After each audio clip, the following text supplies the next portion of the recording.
even like I wouldn't even be able to play the Switch seriously in portable mode if there's a lot of text now. I'd have to hold it like arm's length away to read that shit. So nearsighted, huh? yep, never was, but now I am. All right, you get that start creeping in. What's up, everybody? Welcome to another Juices Loose podcast. What are we up to? 308. Yep, 308. So last day of August, and summer's just about over. I can already tell the weather's changed pretty significantly here. So, I can't wait for this year to get over. Hopefully, next year's better. It's just been a shit year. I mean, bad shit's happened in the last week, and it's just like, fuck this year, man. I'm trying to think of silver linings. Maybe we can discuss that at another podcast or something. Try to find some silver linings for this year, but we just keep coming back every week, and we try to help you guys forget about the real world for a couple hours, talk some games, have some fun. So yeah, let's go down the rundown. And also, I think I mentioned a couple times. I'm gonna reiterate that Robert's gonna be off the podcast until something changes with either, I don't know if he wants to, but he'd have to either get a new job or wait till things change, maybe go back to normal till he gets a different shift again. So it could be a while, unfortunately. So Robert, if you're watching, we miss you. And gotta deal with his old man. Yeah, so but let's go geriatric. Yeah, I'm definitely geriatric, dude. My hands are fucking failing me. I was repainting the trim after I had my carpet installed in my theater room, and they scratched the shit out of my trim. So I was down there, crouched down all Saturday, painting, touching that back up, and my hands, my fucking knees are killing me. So I was gonna say that's what that hard labor does. I hate you. So anyway, let's run down anything you've been playing the past week since the last podcast, and just quickly, because I want to play a game with the questions today, and then there's a lot of topics. We had a Nintendo Direct or whatever. We had Gamescom, which I didn't watch too much of. We had announcements of Square's, and that the Avengers game now is going to have a season pass for every character separately. We got the remaster. Don't forget the remaster of Final Fantasy Crystal Chronicles. Yeah, didn't that come out? Came out well. Yeah, so there's a lot of stuff we can talk about, and so all right, clocked it. You play anything in the past week? Well, I went on a deep clean with my PlayStation 4, and I took that shit apart until there was just metal left. I got earbuds. I went in the fucking inside, got all the dust out, and I was purring like a kitten. So I've been back on Devil May Cry 5, and Devil May Cry 5, I'm sorry, but I think it's absolutely shit. It's like, it is literally modern gaming in a package. It's just visually, it's like even art style wise, it's boring as fuck. The levels are just boring. They all look the same. They're all just tired ruins or like hellscapes and stuff, which just got no character whatsoever. I'm playing as Dante now, and it's like you got multiple styles, and I'm like switching between the style. I'm not even like wanting to switch between styles, but it just seems to randomly happen for some reason. I'm just like, what the fuck are you doing? I just want to use my sword. I like the one where he punches, though. I kind of like. Yeah.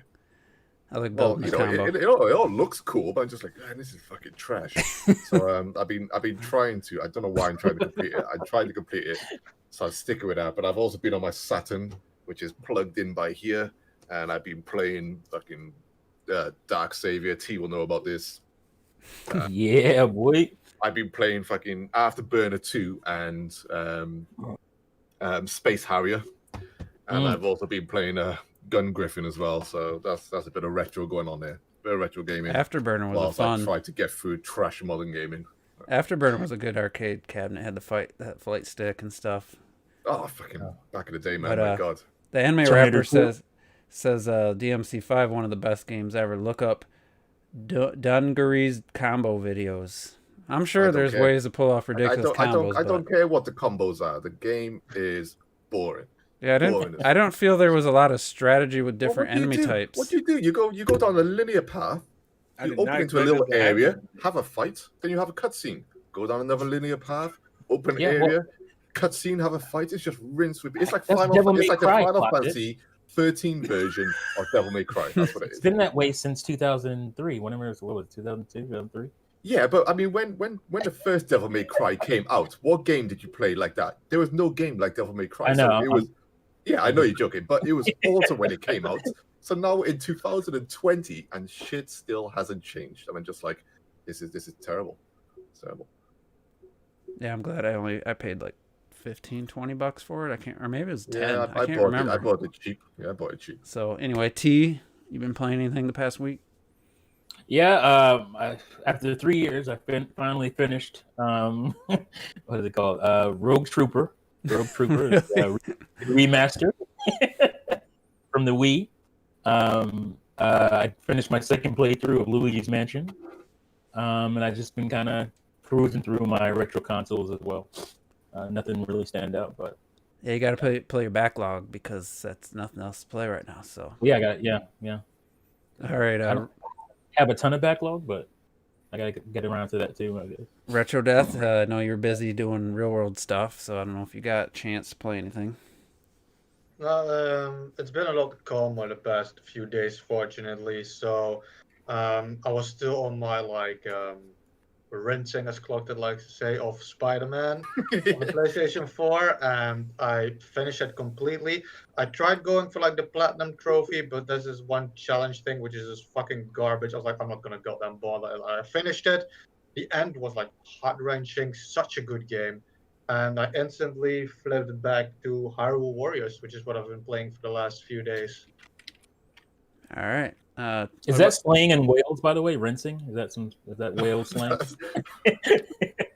That's what I call Butte-town slang. That's the town where I'm from. So it's okay. Just a hood thing, man. A hood thing. It's like I figured that's what it was. Yeah. Well, it's become part of our regular vocabulary now. So yeah, I like it. All right, so I played a little flight simulator. Recorded a video for Retro Death. He'll like it, and I definitely want to play it way more, but at the same time, I mean, it was struggling in the city I was in yesterday. My graphics card's really struggling to play it at a decent frame rate. It was a little choppy. So What are you rocking with? R9 390 from 2015, but the actual architecture of those cards I think came out in 2014 or 2013. So it's got 8 gigs of VRAM. Otherwise, I probably wouldn't even run it at all. But it's just man, this city's beautiful, but it's like a slideshow at times, especially certain weather conditions. And I'm and then I watch a video of somebody at 4K at 60, and I'm just that's how I want to experience this game. So I might just save some of the better destinations for either the Series X version or depending on NVIDIA's got some new cards they're revealing the next couple of days. Whether those are going to be in a good price range or will drop the price of the current ones, we'll have to see. Maybe I'll pull the trigger. I don't really plan on it unless something amazing price-wise or performance happens. And then that's what I'm waiting on, the Series X version, because I'd be playing with myself trying to put that in my PC. Yeah, plus I mean the CPU, I kind of wish I would have got either waited a year or got the one Terrell has got the X version, because my CPU doesn't run quite as well as far as the clock. So plus I might even need more RAM. I've been meaning to check to see what kind of utilization, but I did not play Control. The DLC came out on Thursday or Friday, and I was telling you guys off air, I'm so disheartened. Not that I absolutely was not like I was going to wait for a PS5 and then play it with the upgrade or anything. It just bugs me so much that they thought that having that Ultimate Edition and rewarding people who waited and bought the game at 40 instead of 60 plus to give them some kind of benefit or reward, and then slap in the face of the people that supported the game last year. I just can't bring myself to play it, but I know I want to. I've already paid for it, So I'm really just hurting myself at this point. So I didn't check that out, but I probably will within the next week or so. So I played mostly Rocket League, trying to get my skills up. That was probably the most I've played in a single week in a long time. So that was it for me. What about you, Terrell? The main two things I kind of flipped between was SpongeBob and Pokemon. Those are the main two games I've been playing. There's a lot of competitive team grinding in Pokemon, and then SpongeBob just doing more streams. I probably could beat that game by next weekend if I buckle down, I guess. But yeah, nothing too crazy. And Anime Rapper says that they had the Hurricane Laura was in the flight simulator with if you did the live weather in Texas. I didn't know that. Really? That would have been cool. Wow. That would have been interesting to check crazy. out. That's very cool. Well, not Hurricane Laura, but No. just want to make People that. died, man. The weather. Can you change dates on the game and go back to it? Maybe. I haven't looked. But I think you could probably maybe recreate it. I'm not sure. There's a lot of things in that game that I haven't really delved into. So, but all right. So what we're gonna do? We're gonna go through the questions, and to mix it up. Anybody that can see the screen in the bottom right corner is a countdown. So we get 45 seconds for all of us total. 45 seconds total to answer these questions. So there's Is it a game? no lingering, and we're gonna start with the ones from last week, and then I asked you guys. So it's 45 seconds per question. Per question, but all five of us have to answer the question in under 45 seconds, and then we're moving All on. right. You realize there's a delay Yeah, about to say. Well, because the timer just popped up on my screen. I know, but I'll tell you guys. Okay. It's for me, as well. Okay. But so, you guys ready for the first question? And this is from TriLink, and we'll go. I'll bring the order back up as soon as I ask the question. So, given Nintendo's current porting fetish, what remaster or HD remake would you be okay seeing come to Switch? I already know Retro's answer, Bait and Kaitos 1 and 2. That's what TriLink says. So, what remaster or HD remake would you be okay seeing come to Switch? And we'll start with Clocked It.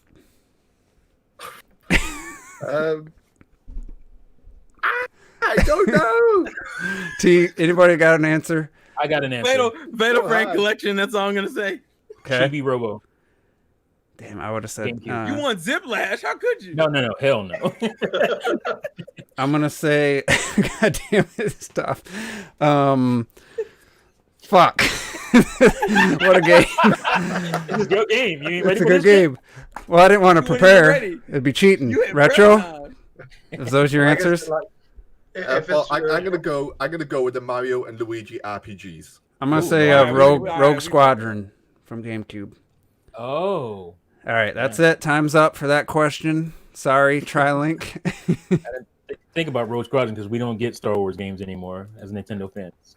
Oh, we just got the Pod Racer. What are you talking about? Yeah. It was a remaster. So I guess that falls in line. All right, so Lightning, he edited this question. Now it's completely different. What game was your favorite game before the N64, PlayStation 1, and you had a Dreamcast era? So Clocked It. Go. Off the top of my head, before that 3D era, probably Link to the Past. Link to the Past, my answer as well. Sonic 2. I didn't hear it. Sorry, messing around. Favorite game before the N64 is the 3D era. Oh. Super Metroid. Donkey Kong Country 1. All right, good job. We had 22 seconds to spare. All right, let's get to the next one. And I did this so we could get through the questions and still cover a lot of the topics. All right. It's been a while since I posted a question, Skate's Finest. But anyway, you and your crew have been talking about ports on Switch now for a while and showing a bit of disdain. So my question for the crew is, and we don't have to do the timer for this one, it's just a yes or no. How would he does ask for how we feel. How would you feel about a Dead Space collection on the Switch for $60? I'll say What Too collection? much money, Dead Space. and I don't care. I didn't hear what collection. Dead Space. Oh Yeah, it's Yeah, not I'm worth good. 60. Sorry. no, it's not I'm because indifferent because I haven't played any of them yet, and I have them on Steam, I think, so I don't care. yeah. I mean, because it's not gonna be on a cart. That's another problem I have. No, I mean I love Dead Space. I Yeah, I that's mean a trend that needs to die real fast. Yeah. I just don't care about it coming to Switch at this point. Yeah, don't care. No. We don't need any more old games, but $60 is definitely too much if you're gonna do it. It's gotta be like 40. And don't even waste time with the third game. Just do the first two. Yeah. Don't do the third one. Yeah. All right, so Easy. Dave 97. We won't answer. This is a question about David Lynch. So we'll maybe get to Director? that. Yeah, we'll maybe get to that another time. God damn, I said his name right last time. Scarabridian asks, amidst all the rumors of a new Switch model Q1 next year, do you think Breath of the Wild 2 will launch the second half of Switch's lifespan in March as well? I think we already some of us already predicted that. Yeah, I think I said that'd probably Yeah. be the coolest. I kind of think it makes sense. Whether it's done or not, I don't know, but That's probably not. That's why it's not gonna happen because it makes sense. yeah, and if they're gonna have a new a Switch model with some kind of improvements, launch that same time with Breath of the Wild 2. That's a pretty good. Yeah. That'd be a good That's smart. idea. Hard sell. That's a hell of a sale, man. I'd buy that for $1 or 300 of them. 300 specific dollars. Yeah, I'm sure it'll be the same price as the launch Switch. But what will they do That's with? fine. Would they lower the price of the regular Switch or just phase it out? I wonder. Yeah. All right, so Probably- TriLink. It depends What's on how up? much of a difference. That's a whole topic there. Yeah, Yeah. TriLink. 45 seconds? Yeah, Sure, we'll that's longer than we'll 45. discuss that another time. His question's simple. Why haven't we got Hyrule Warriors 2 yet? Or it's a quick question. I'm gonna say because we don't need another one. They crammed so many different characters and stuff in the first I need a game. Fire Emblem Warriors too. That's what I fucking want. I don't want one, but I think we need to stop doing I this as well. We ask for so many sequels on things. All the time. Single games can exist. Just leave Hyrule Warriors How as dare it you? was. I could feel just that More. I mean, from a My business answer is a perspective, maybe there's a reason they should be working on a sequel. I don't. my answer is a combination of what You got Juice 15 said, seconds. what you said. I feel like we don't need a sequel to everything, and Hyrule Warriors 1 has so much in it. Yeah, you can add shit to it, but it doesn't need it. It's as complete as it is, as it needs to be. All Man, I right. had something to say, and you just reset what we already said. T, we'll give you bonus time. T, we'll give you bonus time. What do you got? I forgot now. Oh yeah, well yeah. Unless they add a new mechanic to it, there's no reason for. Yeah, that's another good. Hyrule. And Lucid or Lucius Men said it wouldn't make sense because the Switch is barely stronger than Wii U. You need more power for something better for a game like this. I would just like to see. To a degree. Yeah, them. I didn't play Fire Emblem Warriors. I don't know if there was any kind of improvements and stuff, but They added more Fire Emblem mechanics to it, like the whole. as far as like more characters on screen, I don't know if that. I mean, That's in my back. That's in my back. I feel like the backlog. Wii U had enough characters on screen, but they didn't do anything. I'm pretty sure the Fire Emblem Warriors had more characters on screen, but it wasn't by like a huge margin. And it did have the option for a 60 frames per second mode, but Yeah. the game, I don't know. appreciate the performance. Yeah. And he also mentioned that Monster Hunter rumor, which I think Retro or something was talking about earlier the week. Maybe we'll talk about that later. That All right. wouldn't surprise me. Dave 97, August 30th, 2020 makes the first anniversary of Astral Chain. Can't believe it's been a year already. Do you think Platinum's games will make Astral Chain 2? I think so, because didn't Kamiya... That was That fake. came up. Oh, it's that fake. came up. I thought it That was did come up in That was a fake conversation. tweet, was it? Yeah, I Maybe. thought it was. Okay, but that I game thought it sold... was I think the Real tweet was tweet, but- fake. Yeah, the I tweet thought was it fake. So do you think they'll make one? Kamiya tweets random bullshit all the time. Like, this is one of those games like that said, not everything needs a sequel. I don't think it's gonna happen. I Well, want Astral Chain to have a don't sequel, know. though. I don't know. I'd like a sequel to Astral Chain. I- Me too. Now look, the that tables has- have turned. The tables have That has a turned. lot of potential. That has a lot of potential. I would. There's potential with Astral Chain. I think it's pretty want- likely. I mean, it did pretty well. It sold over 1 million, so Yeah. I wouldn't be surprised. Yeah, but so did Mario plus Rabbids, and we ain't got no sequel to that. Well, they did put out that expansion. That was a pretty decent amount of. Have you played it? No. That's more on you. It ain't all that. Really? Damn. I mean, it's cool new animations and cutscenes and stuff, but it doesn't really add up. I feel like that ball's more in Ubisoft's court anyway, realistically. Well, yeah, that's a Ubisoft thing. All right, so for this question, we each get 45 seconds. This is Robert's question. I don't know if you pre-read it. Oh, Jesus. If you had to pick No. one podcast member to live with for the rest of your life, who would it be? And it means you have to move away from your family, which I don't know why. That it's a hypothetical. It's from Robert. That's actually low-key funny as fuck. All right, actually. so Terrell, if you had to Are pick we one- changing our sexual orientation at the same time? I'm just gonna throw that out there. I guess it'd just be a roommate. I guess it's a roommate. I got the games, man. You're gonna leave your wife and kids for a man, like some man, I mean, if that's how you roll. That's how you roll. That's fine. I'm just saying, like, Let's just I say love just my somebody you wife, had to dude. live with. Damn. You didn't have to give up women. So Terrell, who would you choose to live with? And Oh, Jesus. If I had to pick, I'm going to still include him. If I'm going to include Robert, so I would say Robert personally. If I can't include him, probably Retro. all right, Although I feel like you got Retro 20 would be a fucking seconds if you problem. want to give a reason for Robert. I feel like our personalities should gel well, and also he's chaotic as fuck, so I'd be used to that. I'm used to that nonsense anyway. It's in my household, so I like it. And Retro's just a cool dude, and I'll just leave it at that. Fuck Retro, he ain't cool. Damn! He's got terrible That one taste. sounds salty. He's got as terrible taste. All right, fuck. clocked it. Your turn. Which Juiceless member would you live with the rest of your life? Well, it wouldn't be Terrell for the reasons he just gave. I just don't like him now. This is some weird And shit. also, I'd be living with his mum, so that's not gonna happen. No, I would have to move out too. I would assume. I'm not I gonna would- move in with. I'm not gonna move in with T because I would escape this family and then I'd move in with another family. I've had enough of kids. So no more kids. Robert, yeah, he's too young, 12 too seconds. crazy. It's not gonna happen.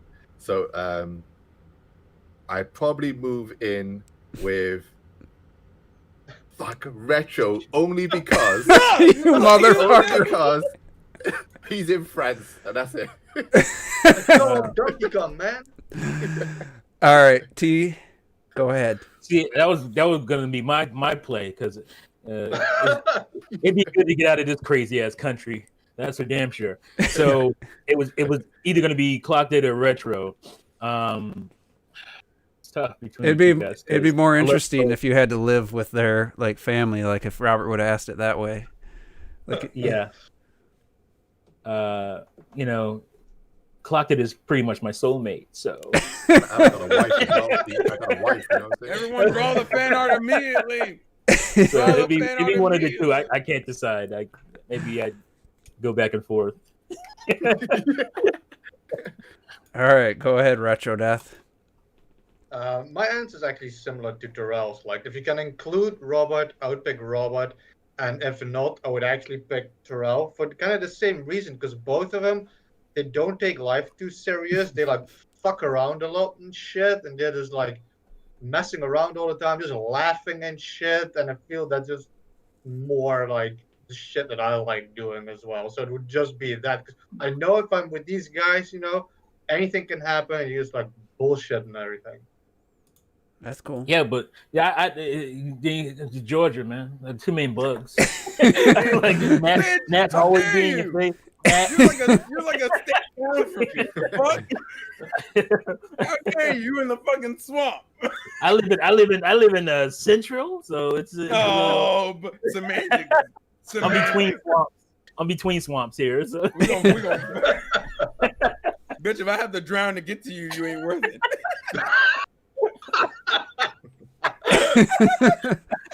Is there alligators? Florida. Is there too alligators in crazy. Georgia? Is there crocs or alligators? I mean, you Southern can Georgia. Yeah, you can find them.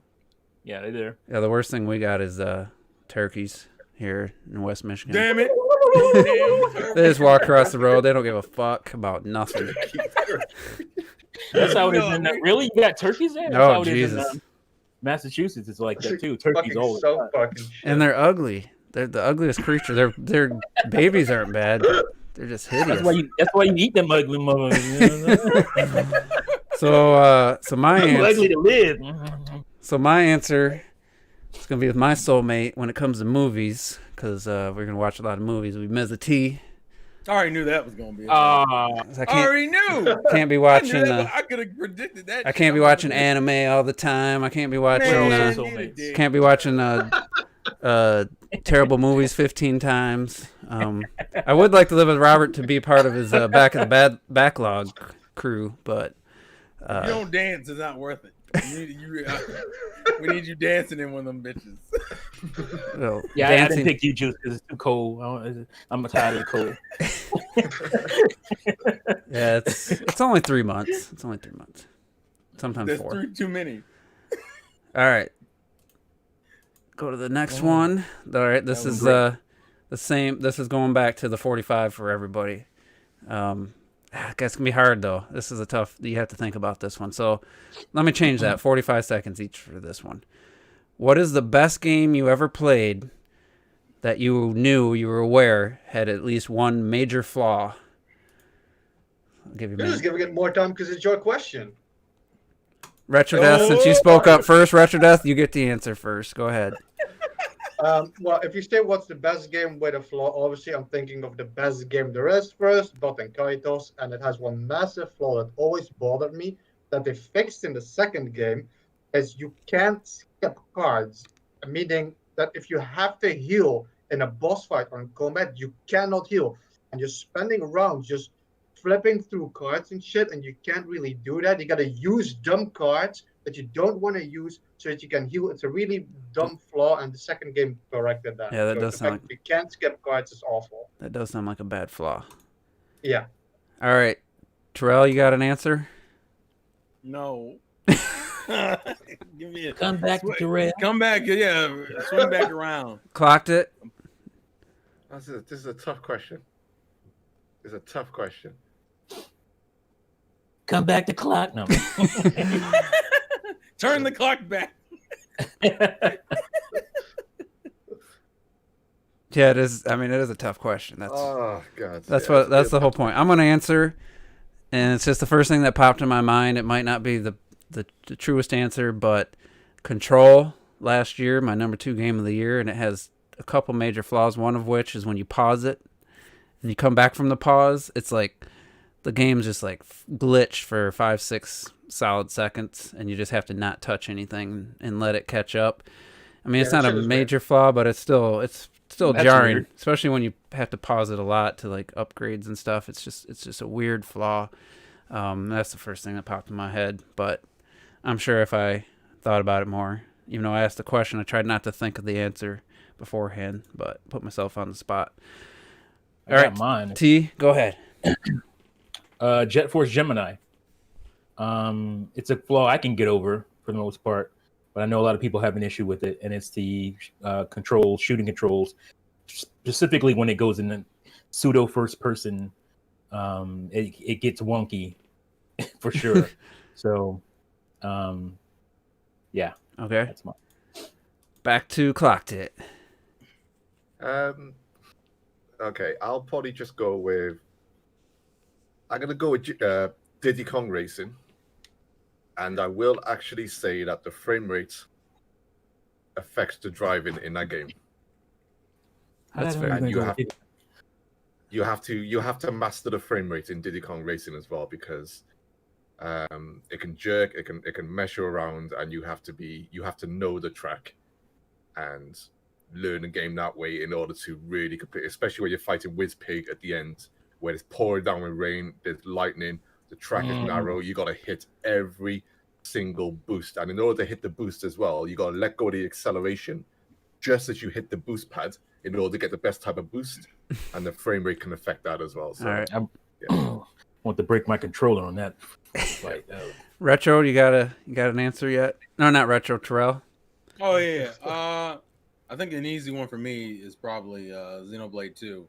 Because I fucking love that game, but I recognize I think the two biggest issues is when you fast travel, it does that nonsense where the whole world is loading back in and it fucking kills the immersion. It kills the immersion because you're seeing all the fucking textures be weird. Reapplied to an area. And then the second thing is the required skills issue, which even if you have blades like in general that fit those skills, it only counts it if they're in your party. Like if your main character or characters you have those blades in hand. Hate that shit. Yeah, that was shit annoying. Is low key like one of the most annoying fucking things. All right, so that's it for that question. Good job, buddy. I don't think of an answer. Yeah, he did. Yeah. Did you forget about Diddy Kong Racing? You just forgot about that? Frame rate shit, yeah. I'm sorry, I hit frame rate and I just zone out. He's sleeping over there. He blacked out again. All right. Must be one of those French naps that they get to take. So here's the next one. Did you ever return or exchange a game after playing it only once? If you did, then explain why. So I don't think only once applies. Easy. So easy. But go ahead. Go ahead, T. Oh, you want me to go? Yeah. The only game I ever returned, like right away, or straight away, as Clark would say, is a game called, it was based on a freaking movie. Well, the second part anyway. The Crow, City of Angels. For Sega Saturn. Oh my God, that game was garbage. And I lied because I don't think the return policy was one of the, or I could take it back because I didn't like it. So I was like, oh, it's not working. You might want to do something about that. Give me my money back, please. It's trash. It's like I'm buying this game thinking it's an action game, you know, obviously based on The Crow, the movie. And it's like Resident Evil controls, it's tank controls, and it's terrible. It's just garbage. Look it up on YouTube. I mean, there's hilarious videos on it. But yeah, it's bad. Anybody else have one?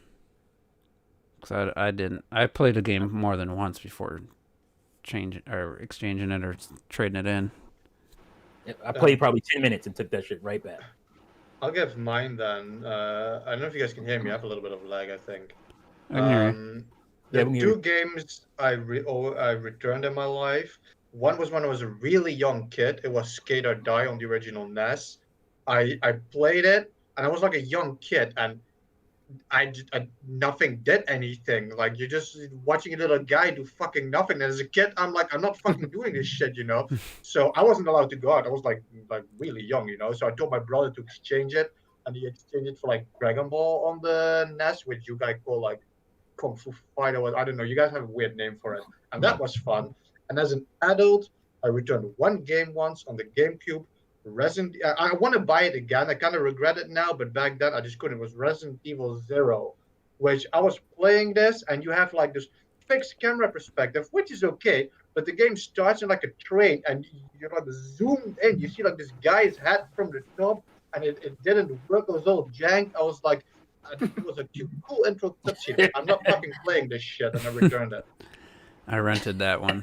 All right, anybody else? Oh, and In the Zone 98, just for a little extra. Bought it for N64. It is utter garbage as well. Basketball game. I went right back to Kobe Bryant courtside after that. I was like, nope. I mean, I bought games, only played them a few times, but kept them. Like Wipeout 64, I probably played that 3 times. No, I got rid of them right away. You know how much the N64 games cost? Yeah. Nope.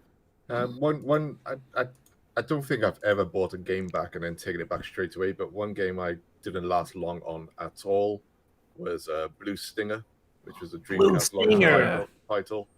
Yeah, that was a Resident Evil ripoff. And when the Dreamcast came out, I mean, it didn't look amazing, but it still looked nice because it's still a Dreamcast title. Clean. But God, the voice acting, the controls. Yeah, that game was trash. It's just horrendous. And I just Who made that? Was that Capcom? Shit, man. I can't remember. It was I don't It wasn't remember. Capcom. I can go grab it. Because it was the Resident Evil of the Dreamcast. Yeah, before. I don't have my copy anymore. I got rid of it. I never got it back. Trash. All right, so Well, it was Code Veronica. That was the Resident. yeah, Evil that came out Dreamcast. later though. The Yeah. Blue Stinger, I believe, was the first 6 months of the Dreamcast in the U.S. I definitely rented it, thinking it was going to be good, and it wasn't. Funny enough, Blue Stinger was done by Climax Entertainment, Climax. who made Dark Same Savior. people Really? made Dark Savior. What? Dark Savior is actually a good game. It's a really good game. Huh? Yeah, but then they got another developer on you as They well, must- Crazy Games or something. I don't know who All was right. fully in control. Well, that took a little longer than I was thinking. So we're gonna get into these topics. That way we can check the chat, see if people are commenting about what we're talking about. I was trying to get through that a little quicker, but so the first thing, Nintendo Direct, Partners Direct, and I didn't watch it in full. I just skipped because I didn't. They just uploaded a video, and so I just skipped through every game. I just quickly slid my finger across, and saw every game announcement and stopped for a few seconds.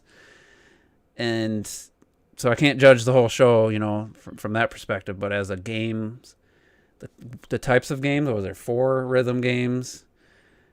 I don't think any of them are new, really. Straight away, there were 4 rhythm games. Yeah. Straight away. And Just Dance, and then we got some ridiculous, like T said, mobile game looking Rocky game out of nowhere. And then what? So just more old games. I can't remember. I just know the first one was Kingdom Hearts Rhythm. Is that? I feel like they were acting like that game's already out. No, it's not. It's new. It's completely It new. hasn't come out. It hasn't not come out out on yet. anything. Okay. Yeah, it was announced beforehand. But not for Switch before. No. It was announced for Switch. Yeah, That's the Just first. This is like Nintendo's first time promoting it. But when it was originally announced, it was announced for Switch. All right. So that actually is a new game. It's just that it's a rhythm game. So how People much were do you really griping care? in. It's like, yeah. we finally get a Kingdom Hearts game in this damn rhythm game. Yeah, that was like probably the most offensive. Yeah, I feel like this was better in terms of being at least having multiple, like a bunch of games. The last one was just 3 games, and then Shin Megami CGI or whatever. Mm-hmm. And this one was, a bunch of games. It's just like, this is the third party support. Like, to me, it was, obviously I'm not into rhythm games, but even if you are, I doubt people got excited for 4 different ones coming at, in the same kind of time frame. But to me, this was just kind of a facepalm. Like, this is the Switch's third party support. For me, this is just my personal feelings. They might as well not even have third party support if this is what it's going to be. That's how I feel about it. So it was just a bunch of games that I could care less about. Some really shitty looking games, and then did that Crystal Chronicles remake, remaster, whatever, was that shown in the? Yeah, it was at the end. Yeah. But It was a big finale. But we knew about that game. Yeah, but then Yeah. it comes out and it's like, I don't remember what it was, a technical issues or just something about it. People were saying Yeah, There wasn't- a lot there was of an issue technical with the- issues, multiplayer, and all kinds of stuff. Yeah, there was. I thought it was main lacking issue- multiplayer. No, the main issue that there was, I think, from what I understood, that was the main complaint, is that when you do online co-op shit, only the first person who's starting this session is getting any of the rewards or completion shit. It's like the Animal at the end. Crossing. So nobody else does anything. That was bad already when Clockett was playing Animal Crossing with his family and shit. That's worse now when you're doing like a fucking RPG with people who just get nothing out of it. Yeah, what's the point? Like, what is the point? So anybody? There's no reason for games to work that way anymore. When you have shit that you did in Borderlands, where you play co-op and everybody gets rewards, you can choose how you get your rewards. Where enemies get leveled, well, like if I'm level 10 and Clock is level 100, the game is just as hard for both of us because it like tailors each enemy's individual level to our experiences. Like, there's no reason that something like this, just give me a fucking And who reward. handled Fortnite, it? Rocket League, they all give you rewards. It's like everybody gets their own individual rewards. Like, why is this so hard? I mean, there's games out. Destiny, been doing this forever. So who did this Crystal Well, here's my Chronicles? question: is that just is that a Switch issue or in general? I think No, in it's- general. It's in general. It's not just a Switch. Oh, Because okay, the thing okay, is, okay. Hyper co-op linked through everything. They didn't put any work into this game. That's what the problem They is. didn't put any work into it at all. Yeah, and I don't know if was it a Japanese company that handled this version, or was it American or not American, but like a what do you call it, Western developer? Because it just I don't know if this is true or not, but it just Well, feels they like took out the land play for God's sakes. No land I knew play. that. I knew they had took something out. That's what I was thinking. There's Of. no play in it. I was gonna get it not even just to play with my kids. I thought this game with my kids is gonna be great. One of them carry the lantern and stuff. We're gonna have fun with it. They took out. I'm just like, what is the point? You pull out 4 GameCube controllers. Oh, you can't do it 4 GameCube controllers. You need a. Game Well, Boy I've only got 2 GBAs now. I've only got my SP and my original GBA, but that at the end of the day, this is convenience, right? So it's Right. just- so. Just getting the back to stupid the thing main. is- The stupid thing is they did so much to the levels and they added shit and then they just fuck up with the multiplayer aspect, which is what the game's fucking based around. It's the main thing you got to get right in the game, and they totally fucked it. So just in general, does anybody have anything positive to say about the partnership direct or any highlights? Thing. Not a I mean, goddamn. I was just overly indifferent. There was nothing really of note. I hate rhythm I actually had games. to go back and rewatch it because I didn't remember anything. And people, the defense is, oh, you just had too high expectations. You only didn't have Mario and Zelda. Bitch, I didn't want no Mario and Zelda at the direct. I'm tired of Doom seeing that Eternal? comment.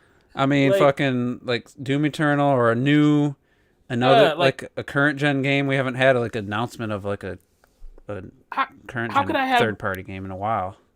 How could I have expectations for something I didn't even know was existing? I woke up and the direct was already over. Yeah, I mean, it wasn't. It wasn't like, As oh, I was waiting for something for the direct. soon I it was when they announced, it was uploaded, and you just said, "Oh, it's a partnership direct." All right, let me check it out, see what it is, and it's just like, was there like that soccer Trash. RPG game that? That the only thing that kind of interested me. Yeah, and they did the I was like, Puyo oh, Puyo Tech. The sequel to Puyo Puyo Tetris. Yeah, they did a 2. Puyo Puyo Tetris 2. Like, who asked for that? Like, Who if- asking for that? The thing, I mean, the some thing is people were just genuinely. To be fair, some people were genuinely excited about that. well, the first No, game that's is good, cool, but what I'm saying is, it's still gonna be Puyo Puyo Tetris. It's nothing that's gonna be overly different in that game. And from talk what we've about a seen- game not needing sequels. I would, My I think only- the main problem the is only- just that this thing, it didn't.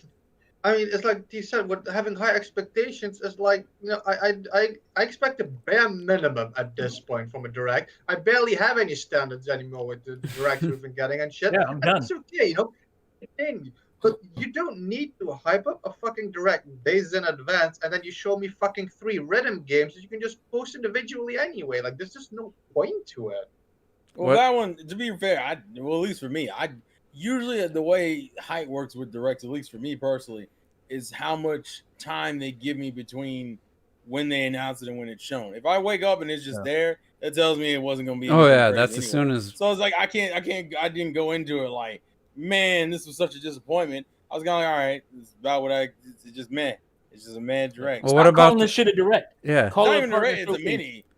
What No, ab- don't even call it direct anything. Just call it a partner showcase and be done with it. Because people are gonna have expectations. We know what directs are. And if you come in with this shit, Yeah, but people would have it's been. gonna work. The problem is that people would have been disappointed even if it was called a partner showcase. I don't think so. People don't cry about Really? indie.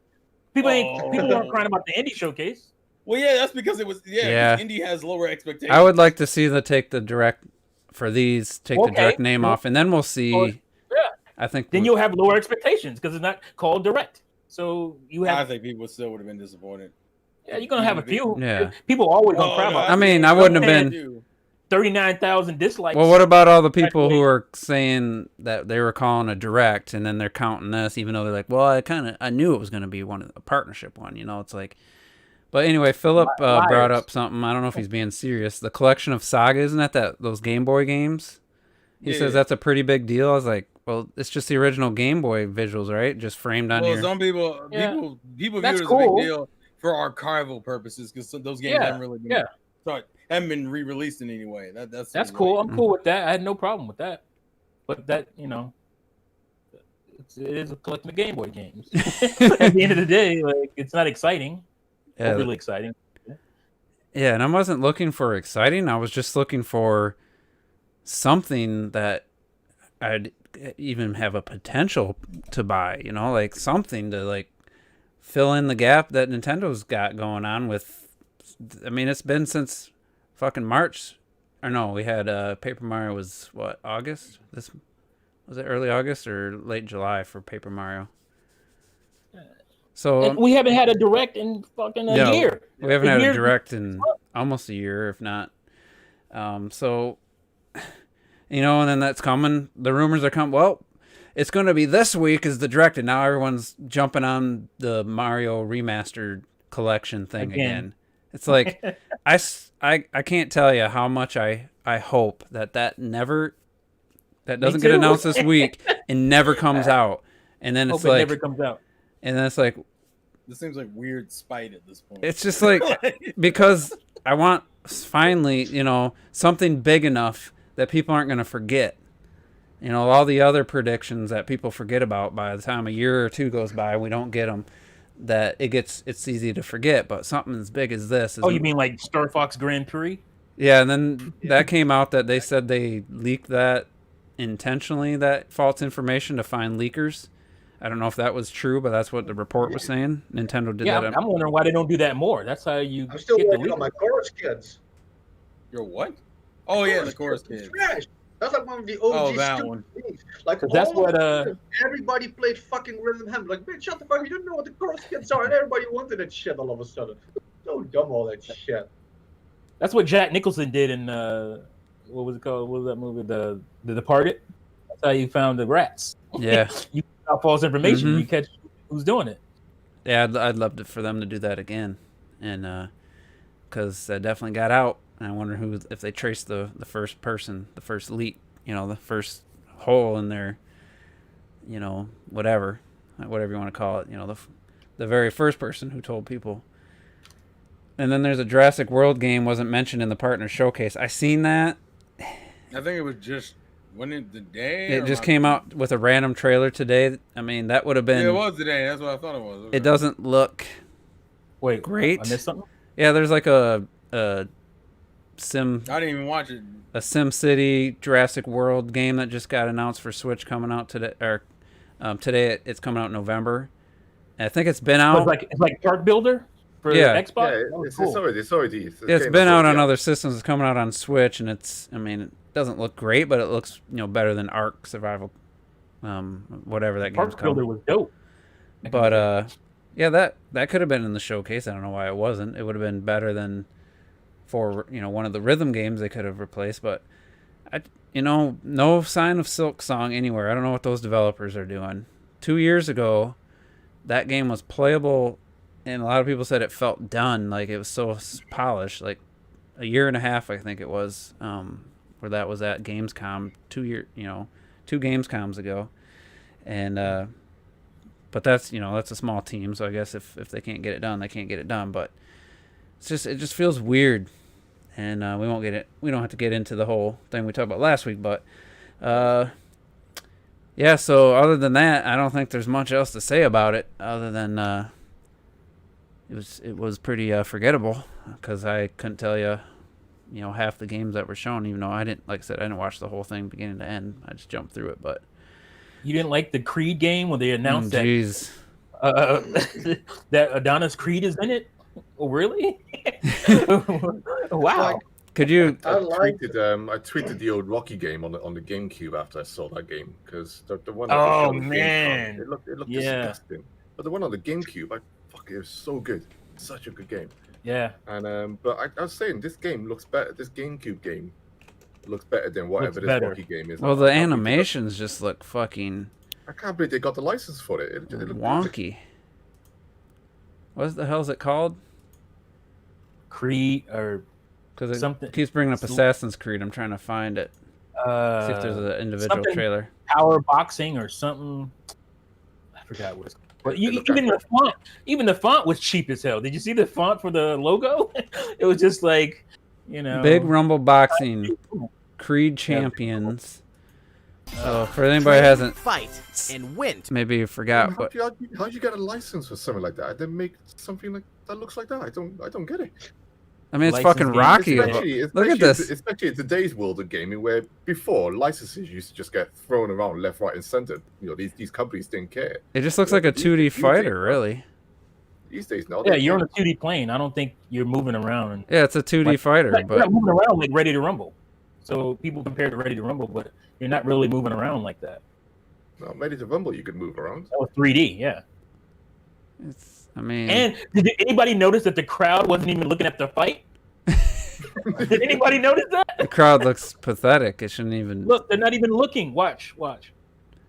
Oh, you're. They're looking around and stuff, but I mean, But I saw a shot where the dude in the crowd was like looking way off from where the fight was actually happening. it's fucking 2021. Like, was that supposed to be something exciting? I mean, that's if it was like a Ready to Rumble style game, I think it could have got. Yeah, that'd be cool. I'd be down for that. But it's nowhere near as flashy and cool as Ready to Rumble was. It's like everybody loves directs, and I personally love the indie directs. I'm a huge indie guy. I love indie games and shit. I don't know what Nintendo is thinking with these partner things, but it needs to die. Like, this is not it. Like, they can do them, just don't call them directs. No, Especially if you haven't had a direct in a year. We had all these damn minis. You're damaging the brand with this shit. You know what I'm saying? Like, stop. And I mean, it just looked like sluggish, slow, 2D playing like fighting game. It didn't even look like a boxing game. So I wouldn't even bother promoting most of it. I think that's my main issue. Don't even promote some of these. There's no point. Goes without saying. Well, when you ain't got any other, I don't care what format. I just don't. There's no point in showing Well, it. isn't If it's on the eShop, cool. That's whatever. Isn't there some third-party games, like older ones coming out still? I know Crysis was one that they didn't show at the previous. Jump Force just came out. That was the other one. Which one? Oh, Jump Force. Oh, Yeah, they Jump showed Force. that though. Who the hell game was of the looking year. for that trash game on Switch? Like, Yeah, but that game that was announced a minute ago. I will That was- give yeah, it, it was a while ago. I will give it credit. I went and saw the Switch footage. I'm somewhat surprised how close it looks to the PS4 and Xbox versions, considering because like realistically, regardless of my issues with the character animations and the mechanics in general, I'm visually that game had some moments, especially Yeah, in it's the clean environment. visually. Yeah, I going to look at the Switch version. I was surprised how close it looked. It looks pretty close. The frame rate is inconsistent as fuck, but it does look pretty close. you remember when that got announced during the Xbox press conference a couple years ago, and people were pretty excited because they weren't sure. What, I geeked the fuck out when I saw it, and then but then it's got like really It looks really good. It looked good. Like, that's that didn't get very high praise when it came out, but it's one of those downsides to coming out so fucking late after the other systems, like Doom Eternal. Like, I played that game. I'm looking forward to starting it again. At some point. Really enjoyed it, but when it's this much later, it just no one cares. I mean, even Rise of you the can get Tomb the Raider. better version for $20, $25. Remember Rise of the Tomb Raider was Xbox exclusive for a year, and it come out on PS4, and nobody cared, even though it was a pretty well received game. But at that point, it's like the game's been out. Did it end up selling more on the Xbox? I mean, on PlayStation. It probably did eventually, but Probably did, yeah.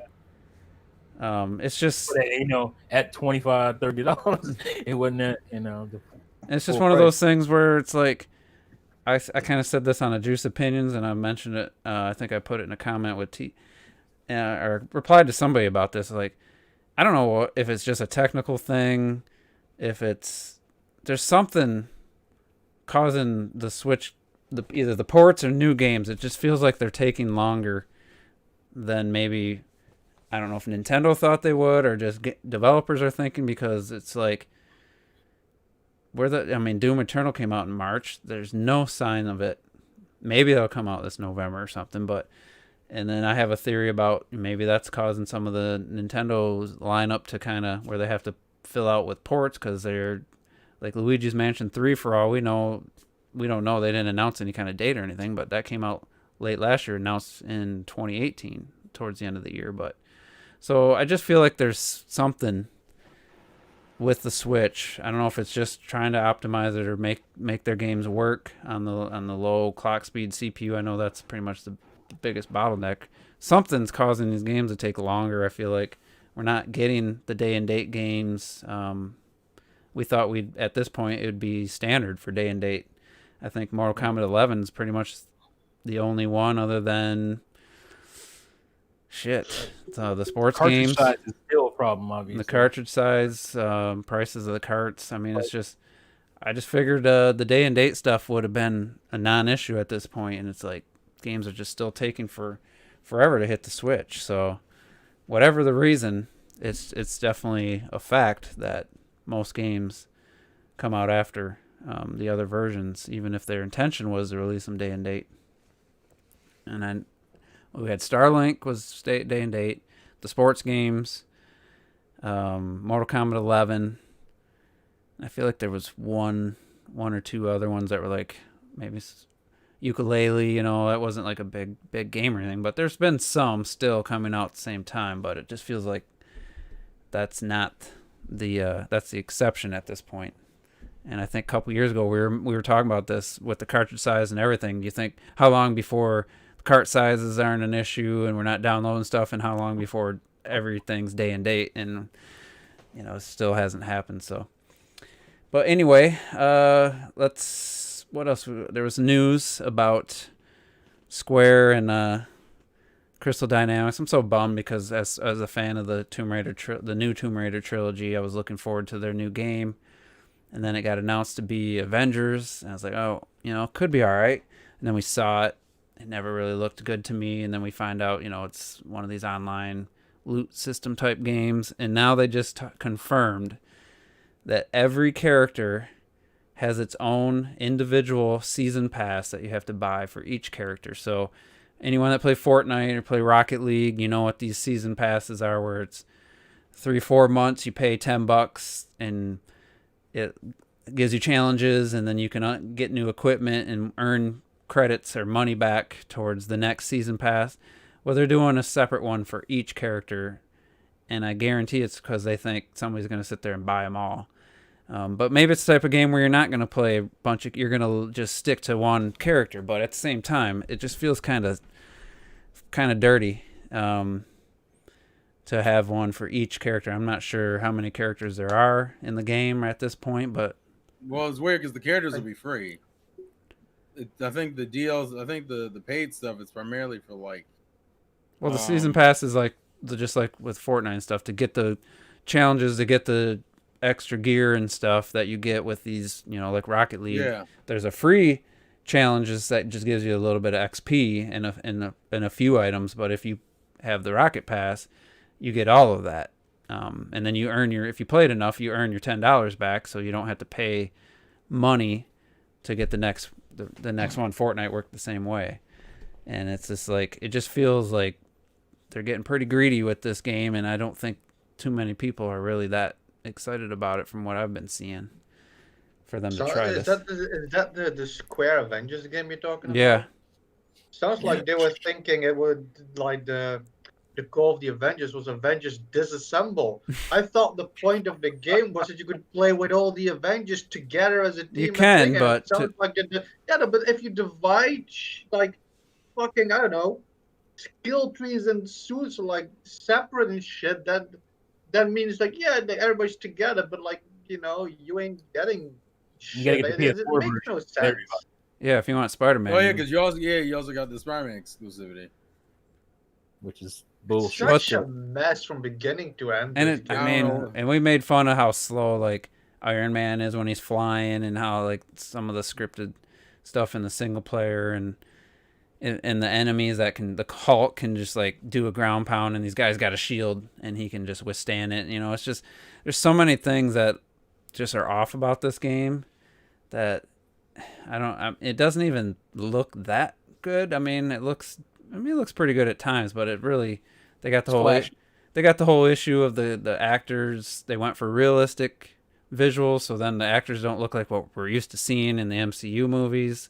It's just a clusterfuck. And then the only thing they've done right is if you buy it, I don't know when did they delay it? When's it coming out? Anybody know? It's like, isn't it coming out next month? It's like September. I thought. Yeah, because they said you don't have to buy a PS5 and Series X version. If you buy the Xbox One and PS4 version, you'll have when you what was that? you'll Oh, get a that free reminds me, upgrade to take advantage of the new systems when you get those. So you That don't have. reminds me, there was another game recently. People found out that had an Xbox and PlayStation 5 upgrade. Oh, the Call of Duty But it one. was- Yeah, but it's only digital from what I heard. Like there's- Only Oh, digital, that was yeah. the whole nother clusterfuck. Yeah, that was Which the one? I didn't whole hear about thing. that one. Yeah, apparently it was. Yeah.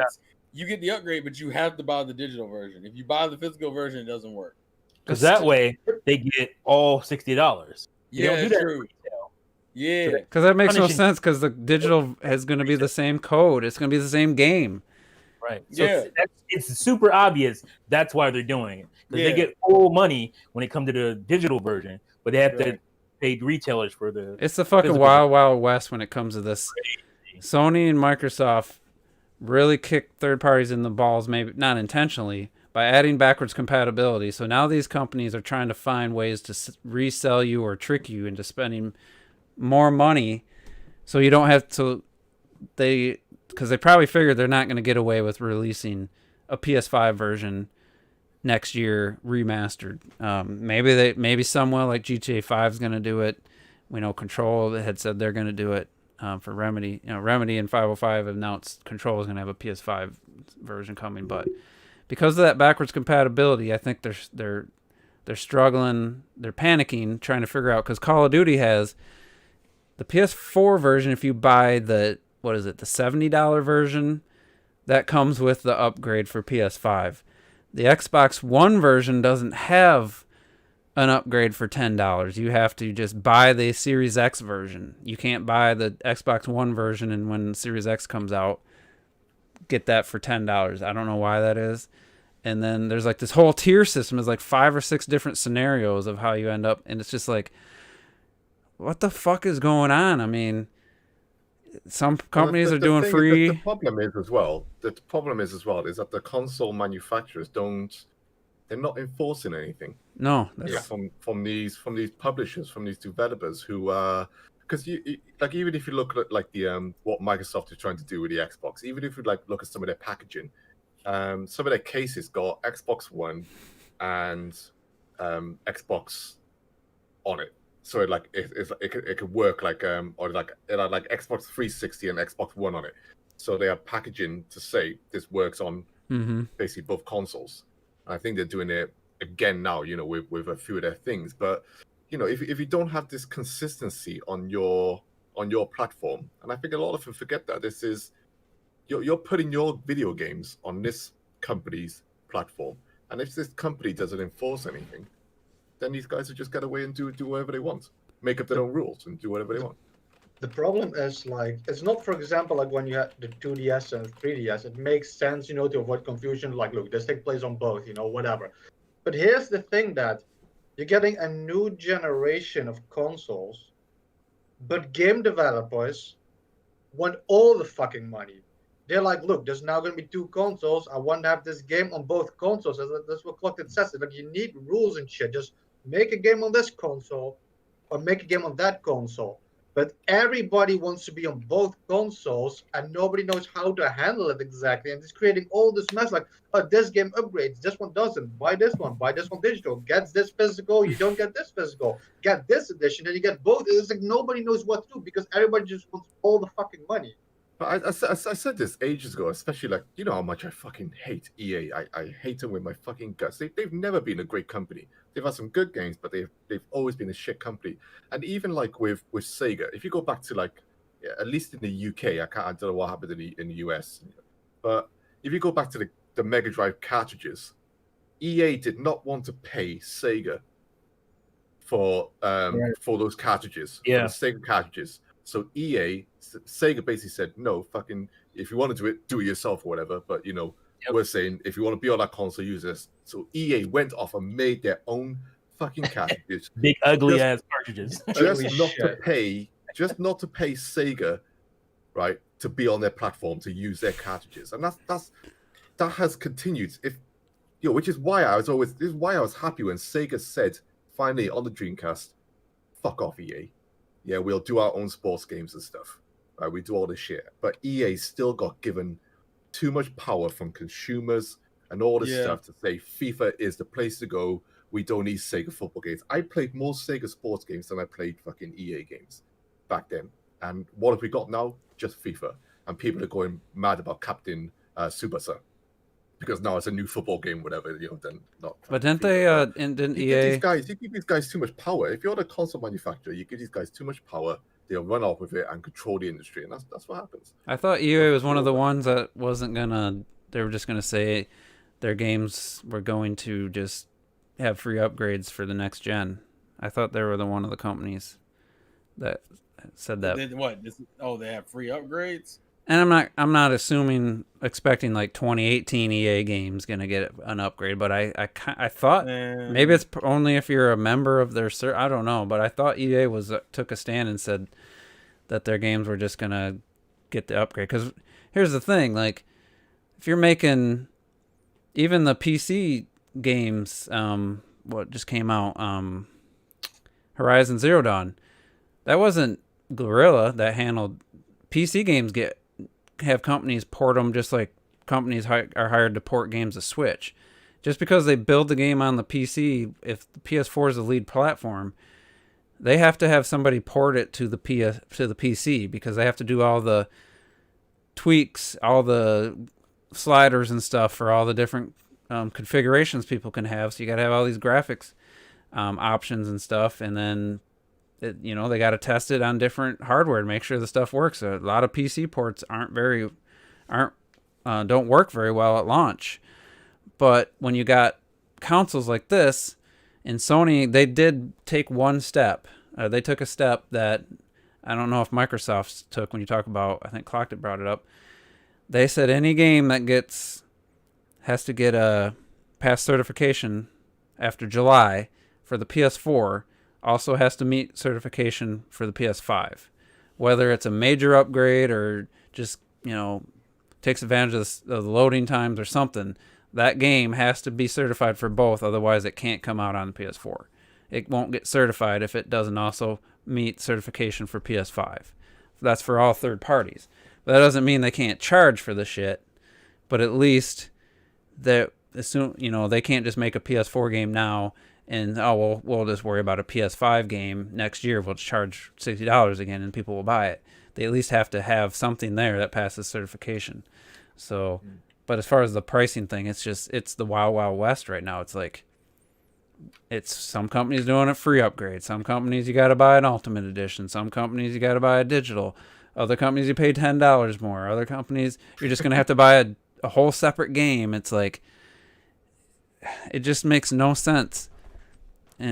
But that would be the console manufacturers having to step up and making regulations saying, hey, this is how it's going to work on our platform.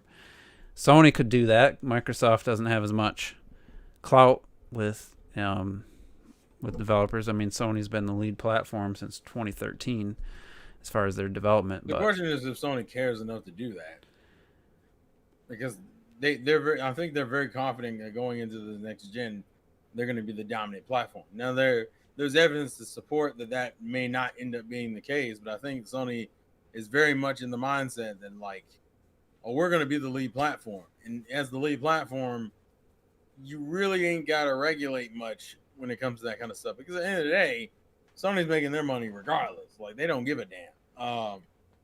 But it creates the situation. But to be honest, I feel like it's just kind of like same shit, different generation in a way. Like, there was always something, at least the last two generations, it feels like it's been some shit. Like the DLC hell that was PS3 and 360. And motherfuckers just didn't know what to do, and some people just didn't care.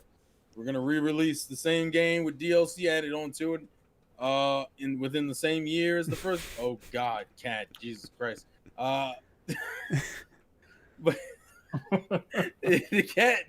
the cat completely threw me the fuck off. It just came out of nowhere. But the point I'm making is that, like, I feel like this is just how, unfortunately, every generation is going to have its own shit. And then supposedly there's been recent, I don't want to call it true confirmation, but somewhat confirmation from Ubisoft that, like, there was something. The Xbox, the PlayStation 5 won't, the PlayStation 5 will only be backwards compatibility with the 4 and not with 3 or 2 games, and people were flipping. I didn't even think backwards compatibility was going to turn into this much of a defining. Yeah, I don't know why people were acting like that's some newsworthy. They never claimed it was gonna play the old systems at any point. Well, I think I'm just more surprised. I didn't think backwards compatibility was going to turn into this like huge thing. Well, just like last generation when 1080p and stuff became a big. Compatibility matters because everybody trying to re-release their old shit when they can just give it.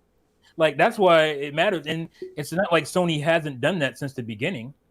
So they stopped with the PS4, obviously, but we understood that the PS3 was such a kind of different architecture. We thought, they're going to go back to that because that's what they were all about. They did that before anybody. So I'm more surprised people aren't surprised. Like they're not caring about this stuff. I don't know, because people actually like history, because it wasn't like people didn't. It didn't really become a thing until, unfortunately, it annoys me low key that like it didn't become such a big thing this gen until Xbox was like, "Oh, we now have backwards compatibility," and I was like, "Y'all didn't." I don't know. Low key, as a Nintendo fan, low key took me off. The Wii U had it, and no one gave the Wii U any credit for it. But as soon as Xbox got it, it was like, "Oh, that's a game changer. That's a game changer, guys. You didn't fucking know." And I'm like, "What? What kind of nonsense is this?" I don't know. I'm done with it. I'm just annoyed with it. But it always, especially. I think for me, it makes no difference. The only PS2 game, only old PlayStation game I have right now is Shadow of the Colossus on PS2, which I would never play that version again over the PS4 version since it's the same game, just with better visuals. It's like it's not like it's a completely different game. It runs off the base code of the original, so it's like I have no personal reason to. That makes no difference to me. If it had it, it wouldn't be a selling point for me personally, because unless it could work miracles with PS1 games, I don't need to see those running on a 4K television unless they really did some magic with the shit. Nobody cared about the Wii not having it or Wii U not having it because it was the Wii U and nobody bought it. So nobody cared. But they cared about the Wii. People were jumping in, clapping and cheering about that for the Wii. So, and I mean, I'm not saying I wouldn't. I would be okay. That's a cool feature. Like, imagine if Nintendo. I mean, they can't just because there's just so many different fucking hurdles. But imagine a Nintendo system. Like Xbox has the luxury of it. Every system being disc-based. Like there's no cartridge-based system. So Nintendo has a different cartridge for each fucking generation. And then they had the small disc on the GameCube. So it would be difficult. But just think if Nintendo's next system played Switch, Wii U, and Wii or something, physically, and had a full virtual console, and you really could be the one-stop place, and your digital purchase from previous would come over, and it's fantasy, but just think how cool that would be. Like, you can't sell remasters if you have way to play those old games. That's another thing. Because I got it's another thing Nintendo done though, wasn't it? With the Wii U, is that we did have our Wii digital Wii digital came games. over. They came over. Yeah, they charged us a little bit extra, for the excuse of having Miiverse and then having it on the Wii U menu and all this stuff. But the price was tiny, so we could accept it. I mean, paying £1.50, which is what it was, or $2, whatever, is better than paying £30 or £40 for another Donkey Kong Tropical Freeze just to have it on cartridge. Like it's night and day. But I mean, we should still have that from the Wii U. I mean, we had like the whole point was like, what was it? My Nintendo, or whatever. Or whatever they were building up. Remember my Nintendo was supposed to be something special. Yeah, my Nintendo. Yeah, whatever they were building up was meant to be this linking finally these Nintendo accounts. So you have your Nintendo account online, and everything's going to be linked for this from now on.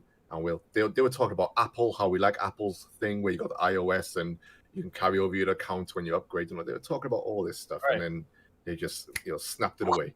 That's why Reggie left, because he wanted that and they didn't do it. And I I think the mean, main problem with Nintendo is what we It's gonna said come out. before is that Nintendo just does all this shit, and then when a new console comes, they start from scratch, which is stupid because on the Wii already, I thought the Wii Virtual Console was like top fucking notch. You had like the most obscure fucking consoles that had games on there, and there was no reason to now have like Nintendo Online and you can play rebuy Mario Brothers 1 again. It's like yeah, there's a few games on the NES and the Super Nintendo, Nintendo Online shit, but the Wii already had so much. All you needed to do was just move it over to the next console and keep building on it. When you move it to the next console, you keep building on it. It should have been like its own like ecosystem, the Virtual Console, yeah. which is what it started out. And Imagine- it's just not. Well, I mean, So pretty I- much what PlayStation did, realistically. Yeah. But imagine yeah, what pretty much what everybody does. with the Switches, Yeah. all these people clamoring for, and I gotta give Ms. T credit. Been meaning to bring this up. You called out all the people saying people who want new games are entitled and that they want announcements for their Switch. You know, people calling them entitled, and you're like, what about all you guys begging or demanding all these old Wii U games? Who's entitled here? You know, How is that entitlement? I want every game you ever made on all systems. Yeah. So what about all this? I never bought those systems, so I need. I didn't buy a Wii U, so I want every Wii U game. But if you just had the Virtual Console continued and just keep every generation, you add another generation. So the Wii U might have added GameCube games, and now the Switch would have added Wii games or something. And then there's all these new quote unquote Nintendo fans who bought a Switch. They're so excited to have this portable system and be able to play these Nintendo games. They want to play these Wii U games they never got a chance or never decided to buy.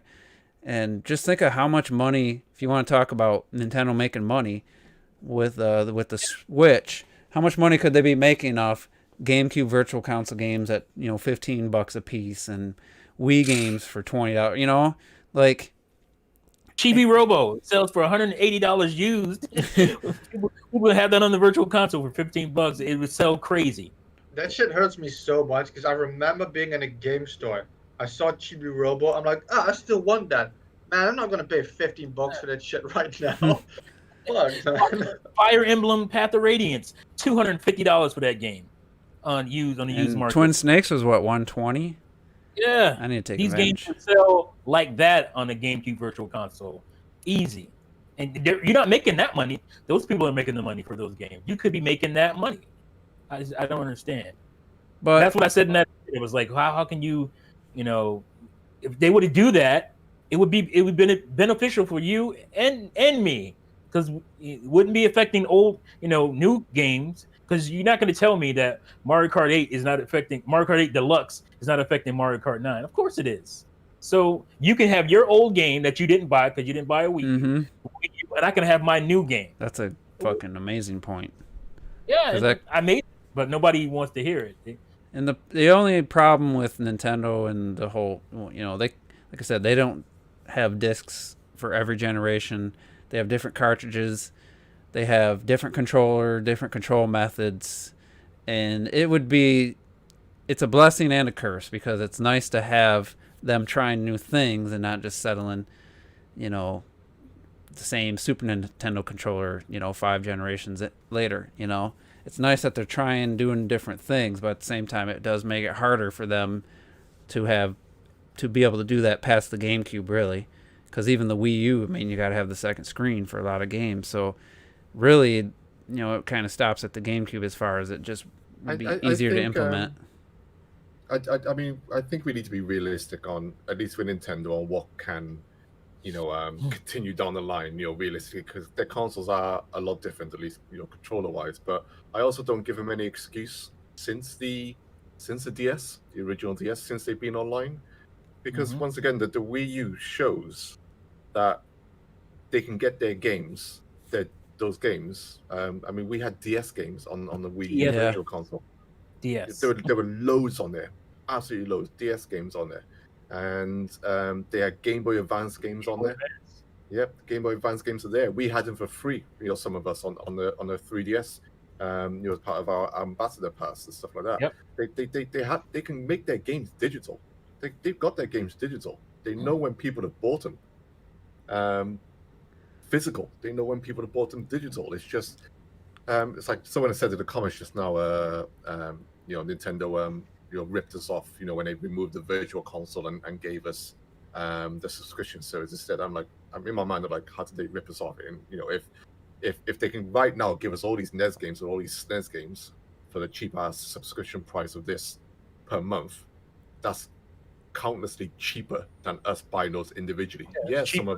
Some of us would like the option to buy those games individually. It'd be nice if that was there, but realistically, as it is, we're getting a lot cheaper than we actually did before. We just want what we had before. Yeah. What we know is there. We know N64 is there. We know Game Boy Advance is there. We know DS is there. We know Wii is there. We know GameCube can be there. It's just they don't do it. All right. How So are we in the 4th year of this console and this stuff hasn't already happened? Yeah. I don't know, but the rumor Q1 new version featured what did it say, a improved user experience or something? It was a weird. No, I thought it was like sound. I thought the focus was like the audio. No, there's one that said it said a better screen quality, and it said improvements to the user experience, something along those lines. It was the most recent one, and that said manufacturing and production was starting now, and that the one you were that you mentioned with the sound, that was the one like a month ago. Somebody said Nintendo was internally testing to make sure all the Switch games ran on it, but this other one was just like improvements for the user experience or something like that. And it's like, so did they have to add, because it was going to get more RAM, or did they have to do something hardware wise so that they can add, I don't know, not saying virtual console, but add like voice chat or something to improve it for people? They had to like actually do something hardware wise that the current Switch just can't do. It'd be curious. I looked it up just to see. The line I'm seeing, was it Bloomberg? From what I'm seeing is Nintendo has looked into including more computing power and 4K high definition graphics, and then the other one, the one I was looking and then at. the other news one says improved visuals, but they don't go into anything other than that. That's all I see is just improved visuals. This one specifically said production was starting now and be released in, here's August 24th. Let's see. Parts and supplier software developers. I'm gonna find it. This is definitely the one I read before. I just got to find the actual. We believe there's one that's not new. Sorry for getting quiet here. I'm just trying to fucking find the exact, because it's a short article, so there's not a lot said. So they're just really, what are they? They're padding out this article with a bunch of useless information. But it said something about better screen, and I think it was. Now this one's saying they added 4K potentially, bigger cartridge sizes. Yeah, that's beefed up. That's a different one than the first one I read. It was literally just like one sentence. Oh, enhanced features targeted at avid gamers. That was one of the, which means nothing. I mean, it's probably just BS at this point. But I swore it said something about the user experience. But upgraded interactivity. That's what it was. Whatever that means. But I guess I was wrong. I thought it was the user experience. Anyway,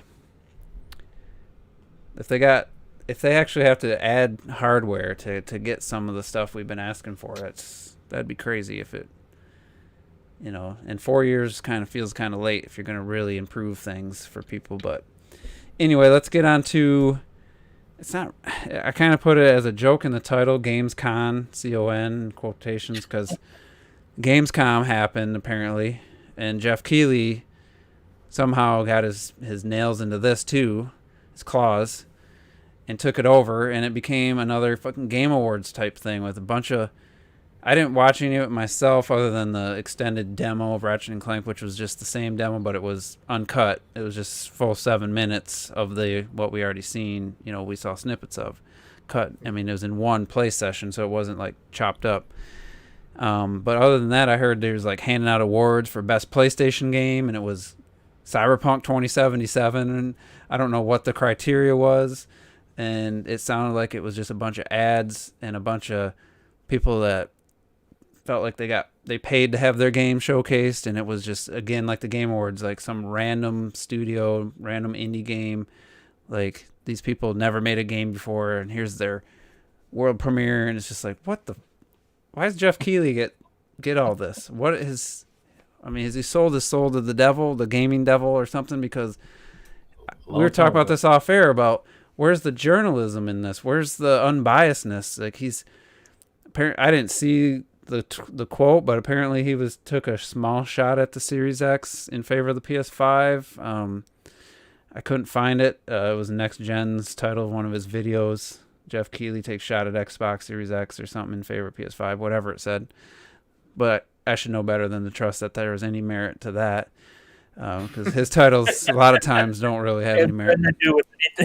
But just the general consensus I've seen from people say it was just like another lame Game Awards type show for Gamescom. And I mean, I guess you got to do something, but it's like, why does he keep getting this stuff? I mean, is it just because he's the biggest name, or is he making so much money off the Game Awards where he can just kind of buy his way into this shit? I just don't understand.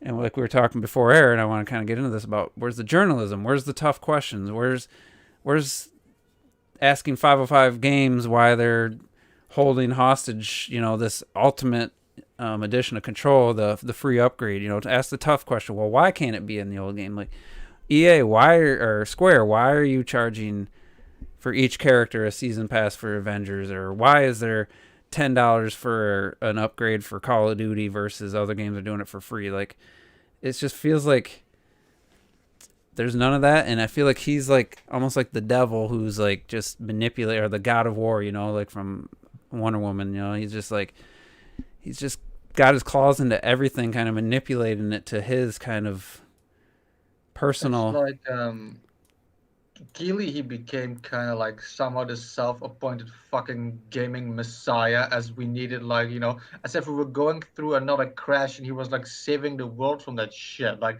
he made these Game Awards, and like the first 2 years, it was pretty good. It was I would say decent first two show, were good. like Nintendo was there, and you got all these cool shit and everything, and it went fucking downhill from there. Like, he's selling out, and like everything started becoming like promotion, and then everything started becoming fucking, I'm glad I forgot this, Kojima and shit, and all that bullshit. And then he brought the biggest fucking travesty in gaming world, where now everything is like world premiere, and I'm getting so sick of that shit. Like, he's just responsible for all that. It's like you said, I don't know why he has to be the face of everything. Like, I'm not watching the next fucking Game Awards, and I didn't watch this. And if we're getting an actual real Nintendo Direct now, and he's going to be presenting that, I'm not fucking watching that. I can't stand him anymore. What would he become? Like, he sold out so fast, it's insane. How the fuck did this happen? He was some dopey-eyed dude in the fucking G4 show that nobody cared about. How did he mastermind this bullshit? I don't think he masterminded. I think he just kept working. That's literally all it was. Soul. He had to. He literally sold his soul. Well, somebody. How the fuck does this happen? Rocky says something, or Trizzy says journalism is for boomers. Like, if you truly believe that's, I just feel sad for the new generations. Like, it's just. Well, we live in a generation of fake news. So when you have people that believe that, then they'll consume all this bullshit. They're used to consuming bullshit from celebrities and all kind from presidents, and they're used to consuming bullshit. So they either don't care or they just believe it. I don't know. Like, I think the best journalism I've seen recently was a BlizzCon, and it wasn't even a journalist. It was a guy in the audience. Once they announced Diablo Immortal, the guy stood on stage and said, "Is this an April Fool's joke?" And then like I'm sure you all remember that. And like the guys on stage were just like, no, because you actually had one guy say, "This is a fucking joke. What the fuck are you doing? This is shit. Cut it off right now." But we don't see that. Like you said, we just see happy. It's like even when you got the famous Don Matrick and Geoff Keighley interview. When he said, if you don't like it, we got another console on the market. It's the Xbox 360, whatever, or whatever he said. And, and Keighley just went, Keighley, just still, politely went, is that the answer, by another one of your products? When any other journalist, if, like I said, you watch the news, any other journalist would have gone, what the fuck are you talking about? Yeah. It's like, what kind of fucking is that? What do you mean by that? You would retaliate and say, there and then that's horseshit. That doesn't make any sense. Stuff like but that we don't see that. It's all proof that everything is for the clicks and the views. Like I said, they're putting, like, for example, celebrities and whatnot on front. Remember, we had, like, I don't remember what show or whatever the fuck it was. At some point you had, like, they made this YouTuber, like, present this new game or this show or whatever, and the guy, he, like, couldn't remember, like, a fucking word of his entire Oh, you're script, talking and about, it was live. That was EA. You're talking about Jesse. I know you're talking about. Oh, that shit was hilarious. Yeah, but I mean, from like, EA, that's what from you're EA, doing. yeah.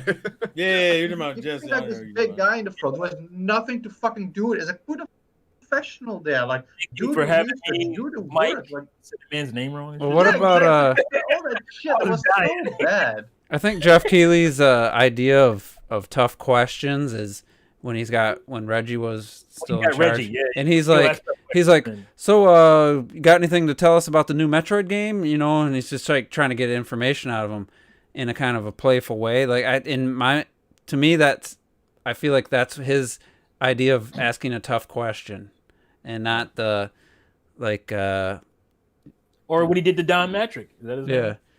But he didn't, he kind of let that slide. But like people are saying in the chat, and they're right.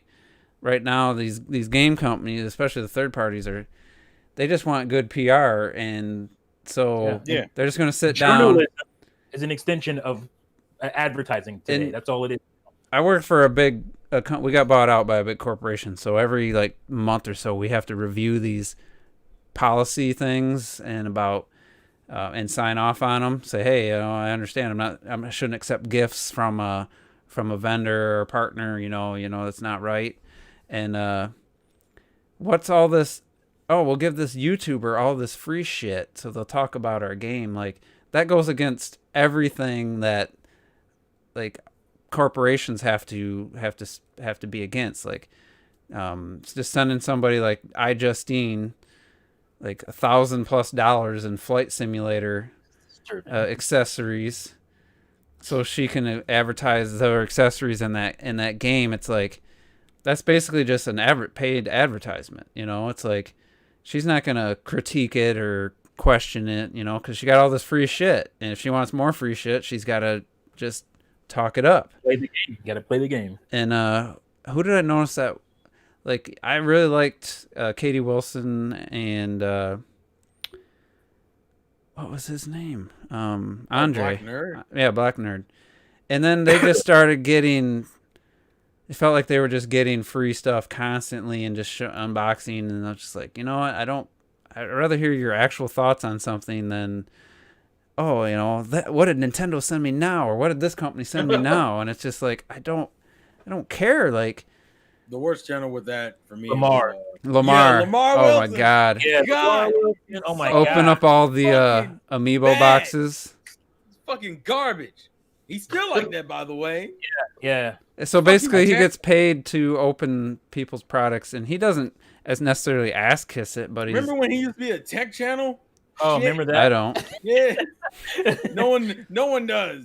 Yeah. Because he wasn't getting views. Even Nintendo Fangirl, I mean, she was always a diehard Nintendo defender. She still is. But I'm subscribed to her, but I mean, really none of her videos are interest me lately, in the last 2 years probably. Well, what did Nintendo send me a bunch of stuff? It's in a big box. What is it? I'm like, I've watched the last 2 of these videos. I'm not watching this one. I don't care anymore. But it's just like, I know we're in the minority here. We're not the casual gamer who wants just people to pump us up for games. But I would love somebody to interview, like the Animal Talking show, where he actually interviewed Phil Spencer, and he didn't grill him or anything, but it's more of a legitimate journalistic interview, entertainment interview, than it is a YouTuber who Puff piece. like Brie Larson. After seeing some of her interviews and stuff recently, I don't mind her as much. I had a different opinion of her.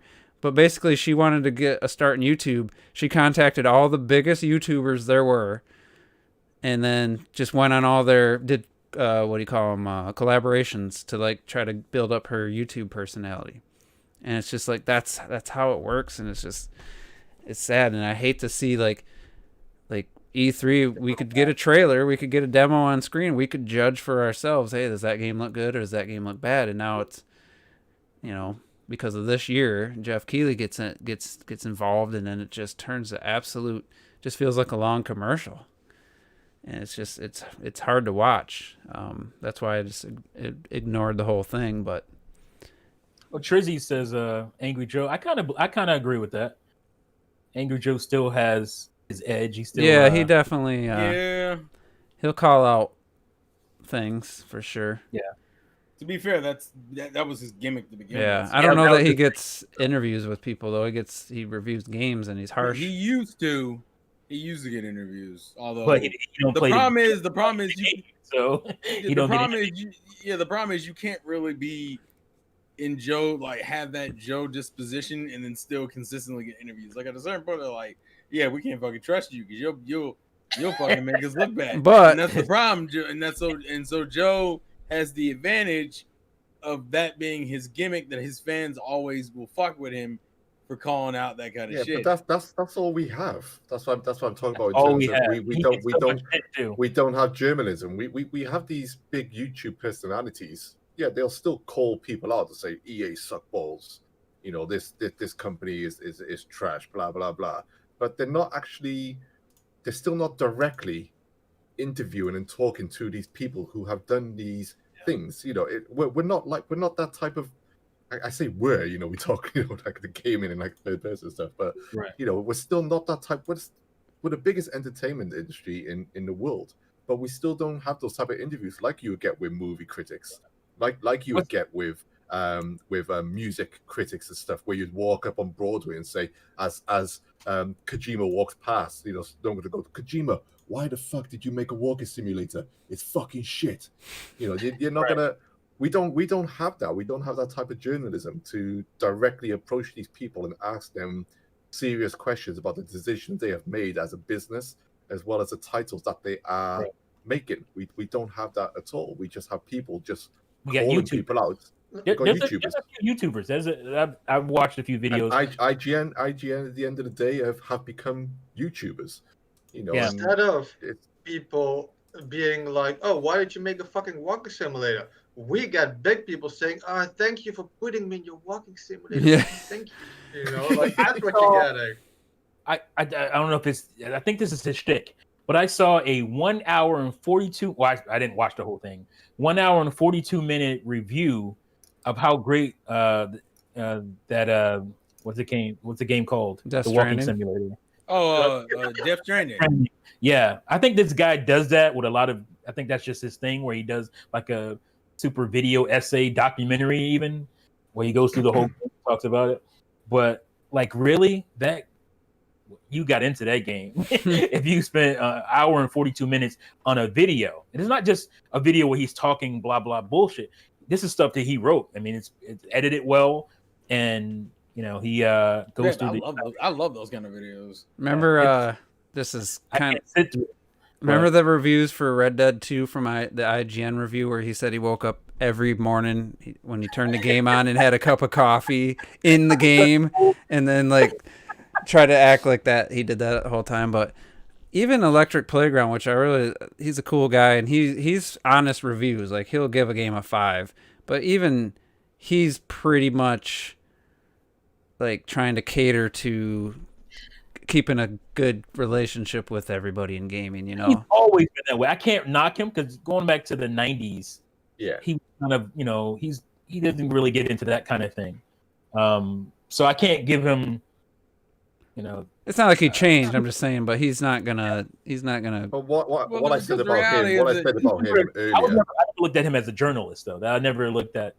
Well, them no, as- what I said about him earlier is that he's one of the rare people who has been in the industry for so long and built a portfolio of connections and interviews, and still does at least he still does the interviews with these developers most people would have forgotten about, don't care about. You know, people will worship Kojima and stuff, but he'll do, at least he gets the interviews with people who you didn't realize made some of the best games ever made and some of the most influential people ever made. And this is why I still like him, because we get that stuff. Now, what we need are people like that, but who are also doing a different type of interview. We do need both sides. We need the happy-go-lucky side of it, you know, and getting those type of interviews, and we also need the critical side and the serious questions side, because at the end of the day, it's serious because it costs money, and it does change the world. It changes people. It changes. Who's the? Oh, go ahead. Sorry, I think Terrell had something to say too. I'm done. No, I was just gonna ask a question. Who's the British guy that all Nintendo fans hate because he gave Breath of the Wild a 7 or something? What's his name? The British guy. The big guy. He's big. Oh, and he wears a Jim top. Quisition. Oh, Jim Quisition. Yeah, like he's very harsh. Jim Sterling. He's very harsh. Maybe too harsh. But he really dives into a lot of these practices and stuff in his videos and stuff. But he's a YouTuber. But he's a YouTuber, but again, he doesn't directly, or doesn't either can't or or doesn't want to directly speak with you. I'm sure he would love to get some of these people on his channel, and say, EA and Anthem, what the fuck were you doing? Why did you make this decision? Why did you do that? Why did you charge people this much for this when your previous products done this and that? What decisions push this? And then when he gets the answers, once again, retaliate with those answers that he gets. That's corporate. That sounds all fine and dandy, but still as a product, this is ridiculous. It's broken. It doesn't work.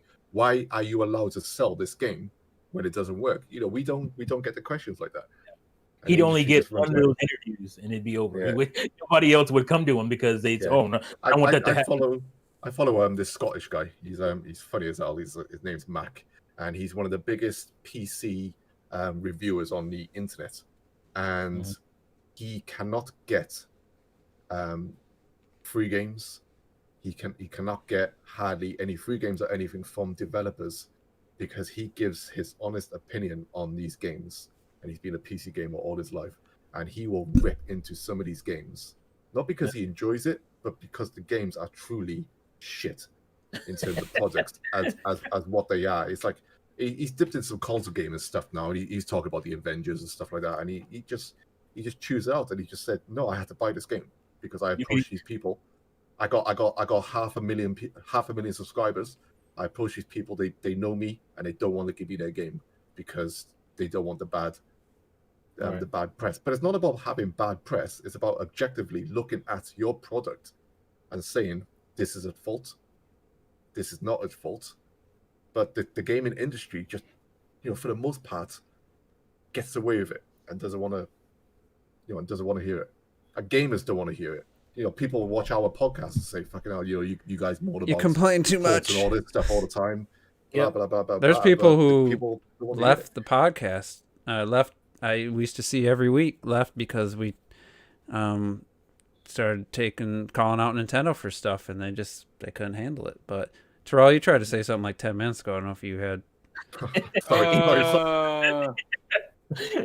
Because I got another direction to take this. If you can't. The only thing I was gonna say is that, like, realistically, in this industry, in order to survive, you either have to be big enough to where you don't need the assistance of these companies, or you become a pseudo shill about it and try to keep some level of integrity while also somewhat shilling to the company who's providing you shit. Like, there is no, and because half of it's on these guys, but the other half is on these companies. Half of these companies would have to allow themselves to be open enough to allow that criticism. Like, the interview is a two-way street. Like, yeah, I can try to get the interview, but you also, as a company, had to allow, knowing my history, allow me to get the interview. So it's a wall on both sides in that sense. That like to give an example, like if Nintendo doesn't want to be questioned about Mother and about the situation with the online server and that kind of stuff, then like no matter who wants to interview them, the door's already shut. At this point, you're just knocking on a door that no one will answer. And they're gonna. So like it goes both ways. It's the issue. The environment we currently have is primarily due to the companies themselves being like, well, this is what we're cool with, and this is what we co-sign. Like if you had more people, if you had Angry Joe interviewing people, and Angry Joe was still getting interviews today, there would be way more people like Angry Joe still doing that kind of stuff. Now, granted, he's not the best example, but he is an example. So that's my whole thing. It's also our fault. We have to demand better. Like we don't do it as consumers. So, they get it. They get away with this stuff. You can either make a point or make profit, and most of these guys choose profit. Yeah, some even. Well, yeah, because people got families and lives and shit. They can't really. Some go for. At a certain point, you have to make the decision. What do you care more about, your integrity or your finances? Yeah, and that's why I dropped out of journalism. And most people are just like, well, fuck it, I don't want to do this.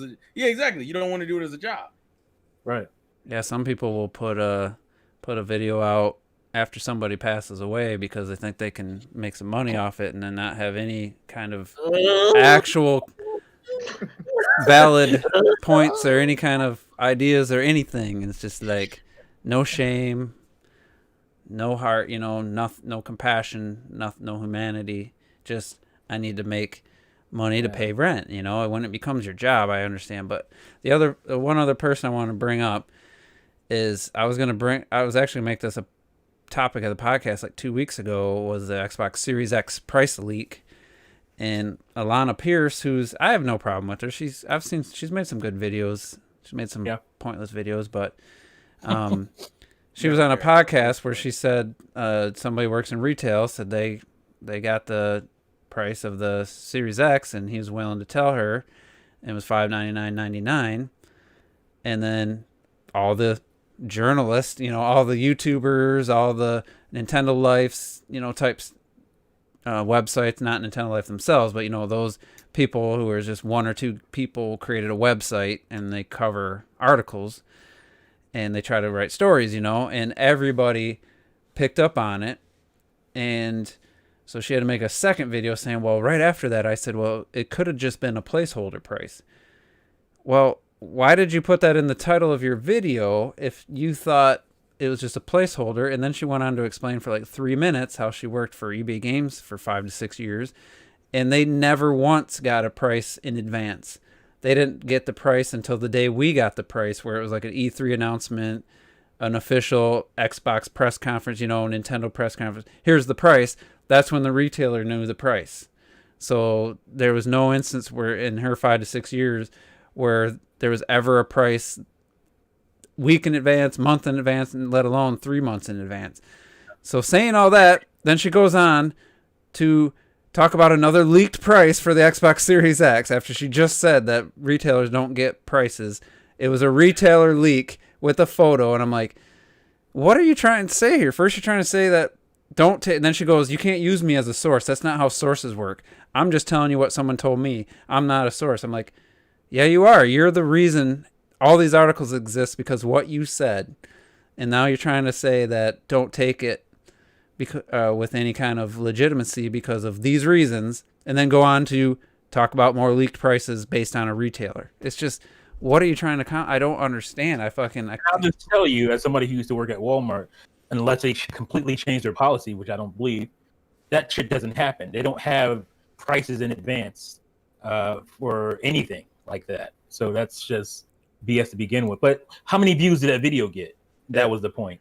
Yeah, that's what I was going to say. It was in my feed. I'm not subscribed. The reason she talks about it is for the views and the clicks. And the thing I don't understand is, which is one of the things I fucking hate about Americans. Yeah, it has 180,000 views, by the way. like in America, people go like, oh yeah, I pre-ordered. For example, I pre-ordered like a year ago. I pre-ordered Metroid Prime 4 at the store for $80. Like, bitch, nobody knows what the game is gonna be like. You don't even know if it's gonna fucking come out. Why are you pre-ordering a game for a random set price by a random store who knows absolutely nothing? You Hype. do understand that they literally do that for your fucking money, you know? Yeah, but it's hype. That's all it is. You know, but it's just And joking. it's always usually in a pre-existing franchise for the most part. There's a few exceptions, but if it's a franchise that already has a huge fan base behind it, it is way too easy. As a Kingdom Hearts fan, I know this. It is way too easy to get a person to fucking pre-order a game off a fucking teaser, off a logo, off of it's in development, because that certain games have that kind of power. No, but the problem is these pre-orders that are being made are things that don't exist over here. How it works in Europe, and I assume it's the same for Clocked. Over here, it works like, oh, Nintendo announces Breath of the Wild, and next day you get, oh, this special edition is going to come out for this price. Good, pre-order it, you know. But what you guys do is now already, like a year ago, you pre-ordered Breath of the Wild 2. What did you pre-order? For what money? There is no thing that exists yet for no price that has been determined yet. And what happens if they lose that money? 4 years and you pay 4 years in advance. What if they just, we don't see your pre-order, sir? Sorry. Like, yeah, exactly. You guys already have problems enough with pre-orders getting canceled that are real. Like, why are you pre-ordering shit that doesn't exist? The only thing that makes sense to pre-order is special editions. And back when we had cartridges, because cartridges, you know, they didn't always have enough. You know, they didn't always have enough orders for cartridges because, you know, so limited items essentially. It's limited, right? So it makes no sense to be pre-ordering a DVD or a Blu-ray version of a game. You know, at this point, it makes no sense. Yeah, but I think that's been becoming more and more apparent as time has gone on. The pre-order culture is fucking terrible, especially with all the extra shit they were doing with pre-order bonuses. Yeah, that pre-order era and certain content that was inherently lost. Actually, Mortal Kombat 11 did it, where you what was it? I think it was Goro. You couldn't get Goro if you didn't pre-order the game, and it was like, what? Why? It used to be a thank you, but now it's an incentive. Yeah. They've turned it because they're trying to get more and more people to do it. So now we got to start locking shit off from the casual customers who want to buy the game after it comes out. Those fucking weirdos. You need to pre-order the game beforehand. So it's just a hustle. It's another form of the hustle. Yeah. Sorry, a way to get you. Sorry, Anime Rapper says pre-ordering digitally lets you pre-install the game, so there is some benefits. I'm just like, you know, pre-install the game. That's only a benefit in the modern game. If you're a crack baby and you can't help to wait a few minutes extra to download that game or whatever it is. It's not a few minutes. Come on, you've seen our download sizes, damn it. You know how long those are no fucking few minutes. I'm thinking of because I see a lot of that stuff happening for a lot of indie games now, even. So that's what I was thinking. My problem with that statement is that's a modern gaming bonus for a modern gaming problem. And it's like, yeah, that's true. You got these huge fucking games. So if you want to pre-order them, the only bonus you get is the preload option. But it's like, well, you know, back in the day, I could just put the disc in the console and it would just fucking play the game. Like, you wouldn't even have to worry about it. You know how long it took Microsoft Flight Simulator to download for me? Fucking 85 minutes. And I have good download speed, like 230 megabytes per second. That's what I'm saying. Like, it's unfortunately, it is a benefit, but it's only a benefit due to how modern gaming is. Is that game on disc as well? 85 fucking minutes. Yeah, like, no. make a coffee. Crackhead. But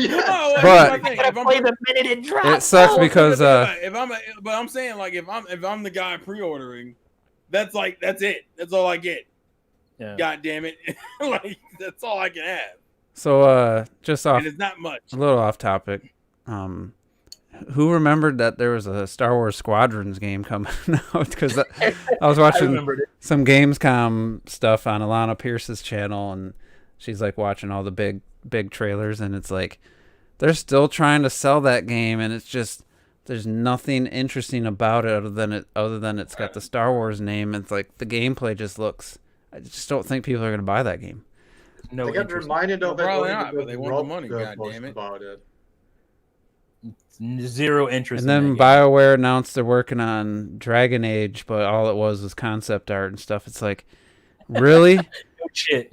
You're They gonna were announce pre-ordered that shit you're quick. gonna announce concept art or show concept art for an announced game? I mean, I guess that's one step above the Metroid logo. Prime 4. Yeah. The thing about Dragon Age as well and BioWare is that one of my best friends, he's a big Dragon Age fan. He says Inquisition is one of the worst ones. And then with BioWare now, we had Inquisition was the last game for Dragon Age. Then we had Mass Effect Andromeda. And then we had Anthem. So just like BioWare and their IPs are just right now, how can you even be remotely excited about a new game? And then they roll up with just some concept art. How fucking far away is that? It's just why even Their bother? track record lately is pathetic. Just concept art. That's actually more than they had for Metroid. What about Elder Scrolls 6? Remember that little teaser? Well, I mean, that's still gonna fall. And people are like, that ain't coming out for years. We allowed them to get away with this more and more in terms of like Over and over. Wow. why are you excited about a logo? Why are you getting excited about someone saying something's in development? When realistically, if you didn't see any footage, you're just getting excited over the idea that the game exists and that it is in some point possibly coming. Because we don't have- Metroid- The difference different. is that you like we said last Yes, week, I please. That was believe, is that if you got the pedigree and you've got the trust Yeah. and the IP, then you have reason to be excited. Yeah. So with BioWare, But- you have no reason to be excited right now because the last Dragon Age was their worst one, and also the last two games are absolutely shocking. You have no And reason to be Metroid- excited. Whereas Metro Prime 4, we didn't know who the developer was. We didn't know anything. But we knew it was Metroid Prime fucking 4. Metroid for the first time in HD and a Prime game after the first trilogy. And it's night and day. Because We haven't had a good I mean, one. it's not that Years. I understand that, but unfortunately, it also opens the doors for other developers to think that they can get away with that shit. Or like even if Nintendo didn't show us a trailer for Breath of the Wild 2 and just said Breath of the Wild 2 in development, I still would have gone. Yeah, because some of games Breath of you're the not Wild sure and Zelda's history. if they're coming out because Nintendo doesn't usually Right, make we don't sequels. know those games are coming. And Metroid Prime 4, no one. I would have just assumed they would have just Metroid, whatever, and gone in a different direction. Interesting little tidbit I didn't hear about. Respawn actually is working on a Medal of Honor, which was a pretty good game back in the day. Except for it looks like it's a VR own. It might be a VR. It's a VR game. I was watching it. I was watching Gamescom with my friend, and we were like, I was like, do you know what, Medal of Honor, man? It needs to get back to its roots. Yeah, with Tried to be Call Respawn, of it could be Duty. good.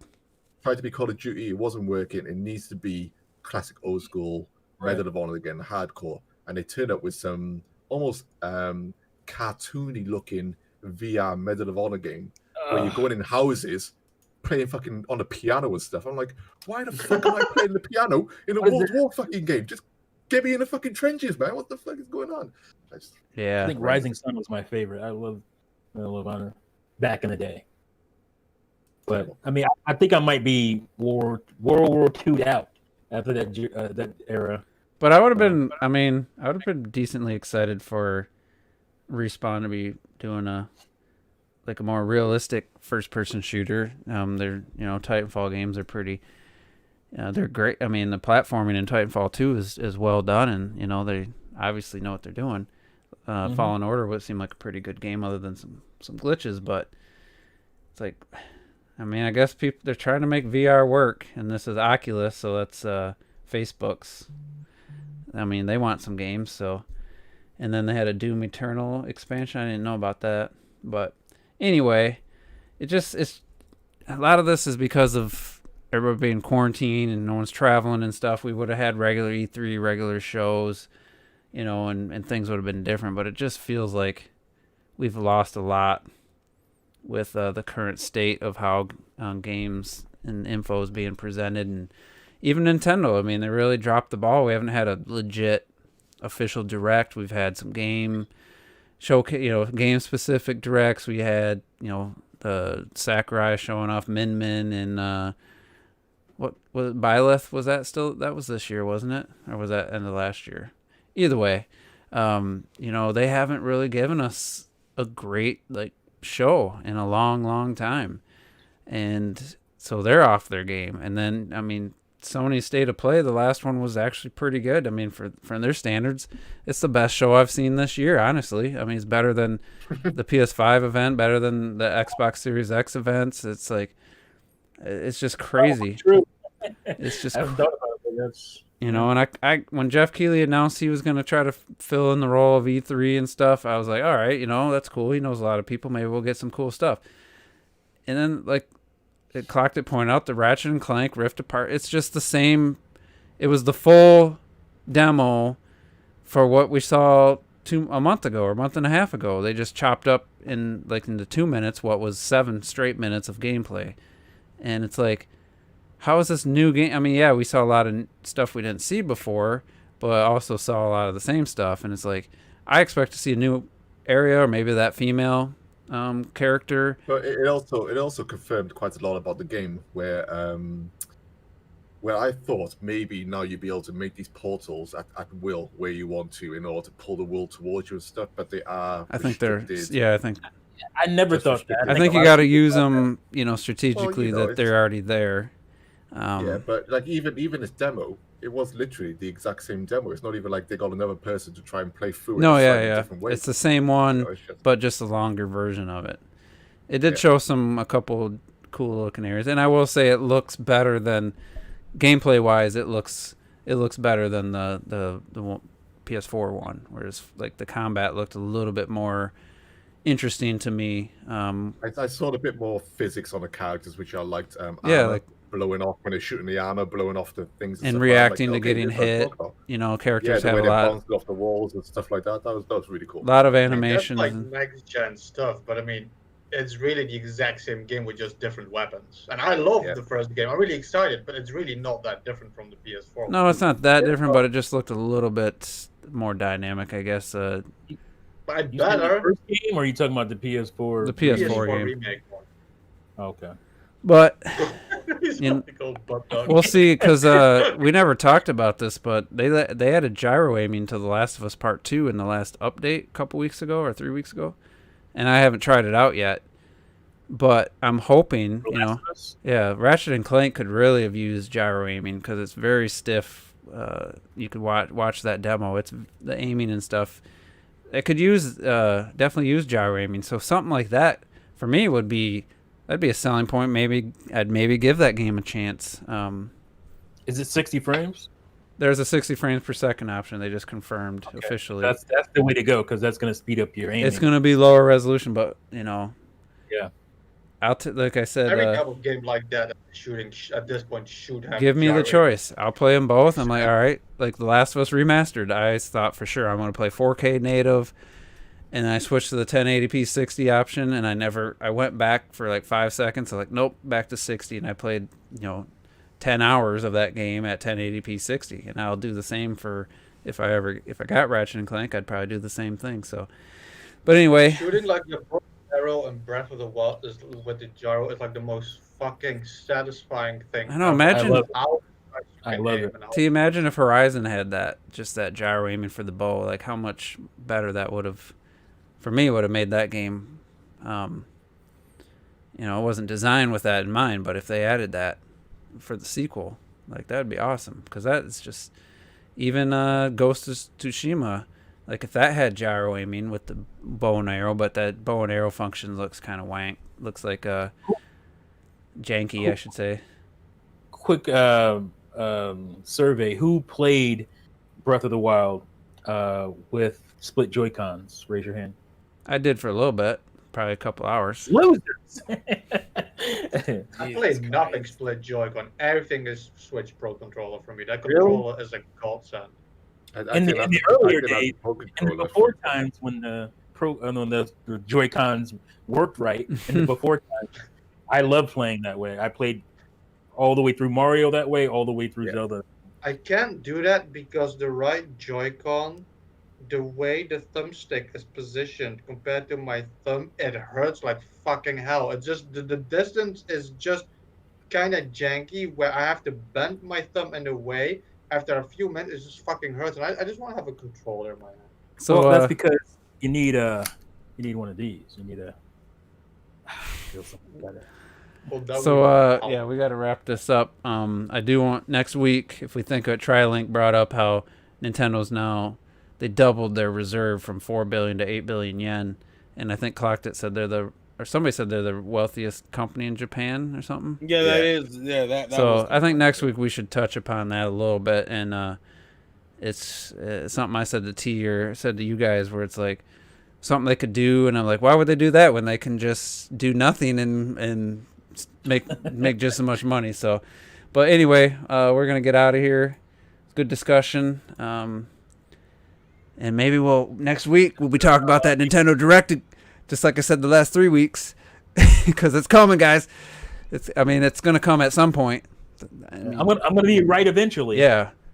Yep, it's gonna come within the next couple years. We'll get a Nintendo Direct, an official full Direct. So you heard it here. Meantime, tomorrow I'll see half of you knocking on my door. Let me just say, it's gonna be a good year to be a Nintendo fan. One of these years. What'd you say, Retro? What'd you say? I'm sorry. I just said, and tomorrow I'll see half of you knocking on my door. I don't get it. What? Why? Because of the question from Robert. I'm gonna live with them. Oh, okay. That's right. All right, so we're gonna head out. So thanks everybody for tuning in. We had good attendance the whole time, so appreciate that. And yeah, we'll see you next week. French toast.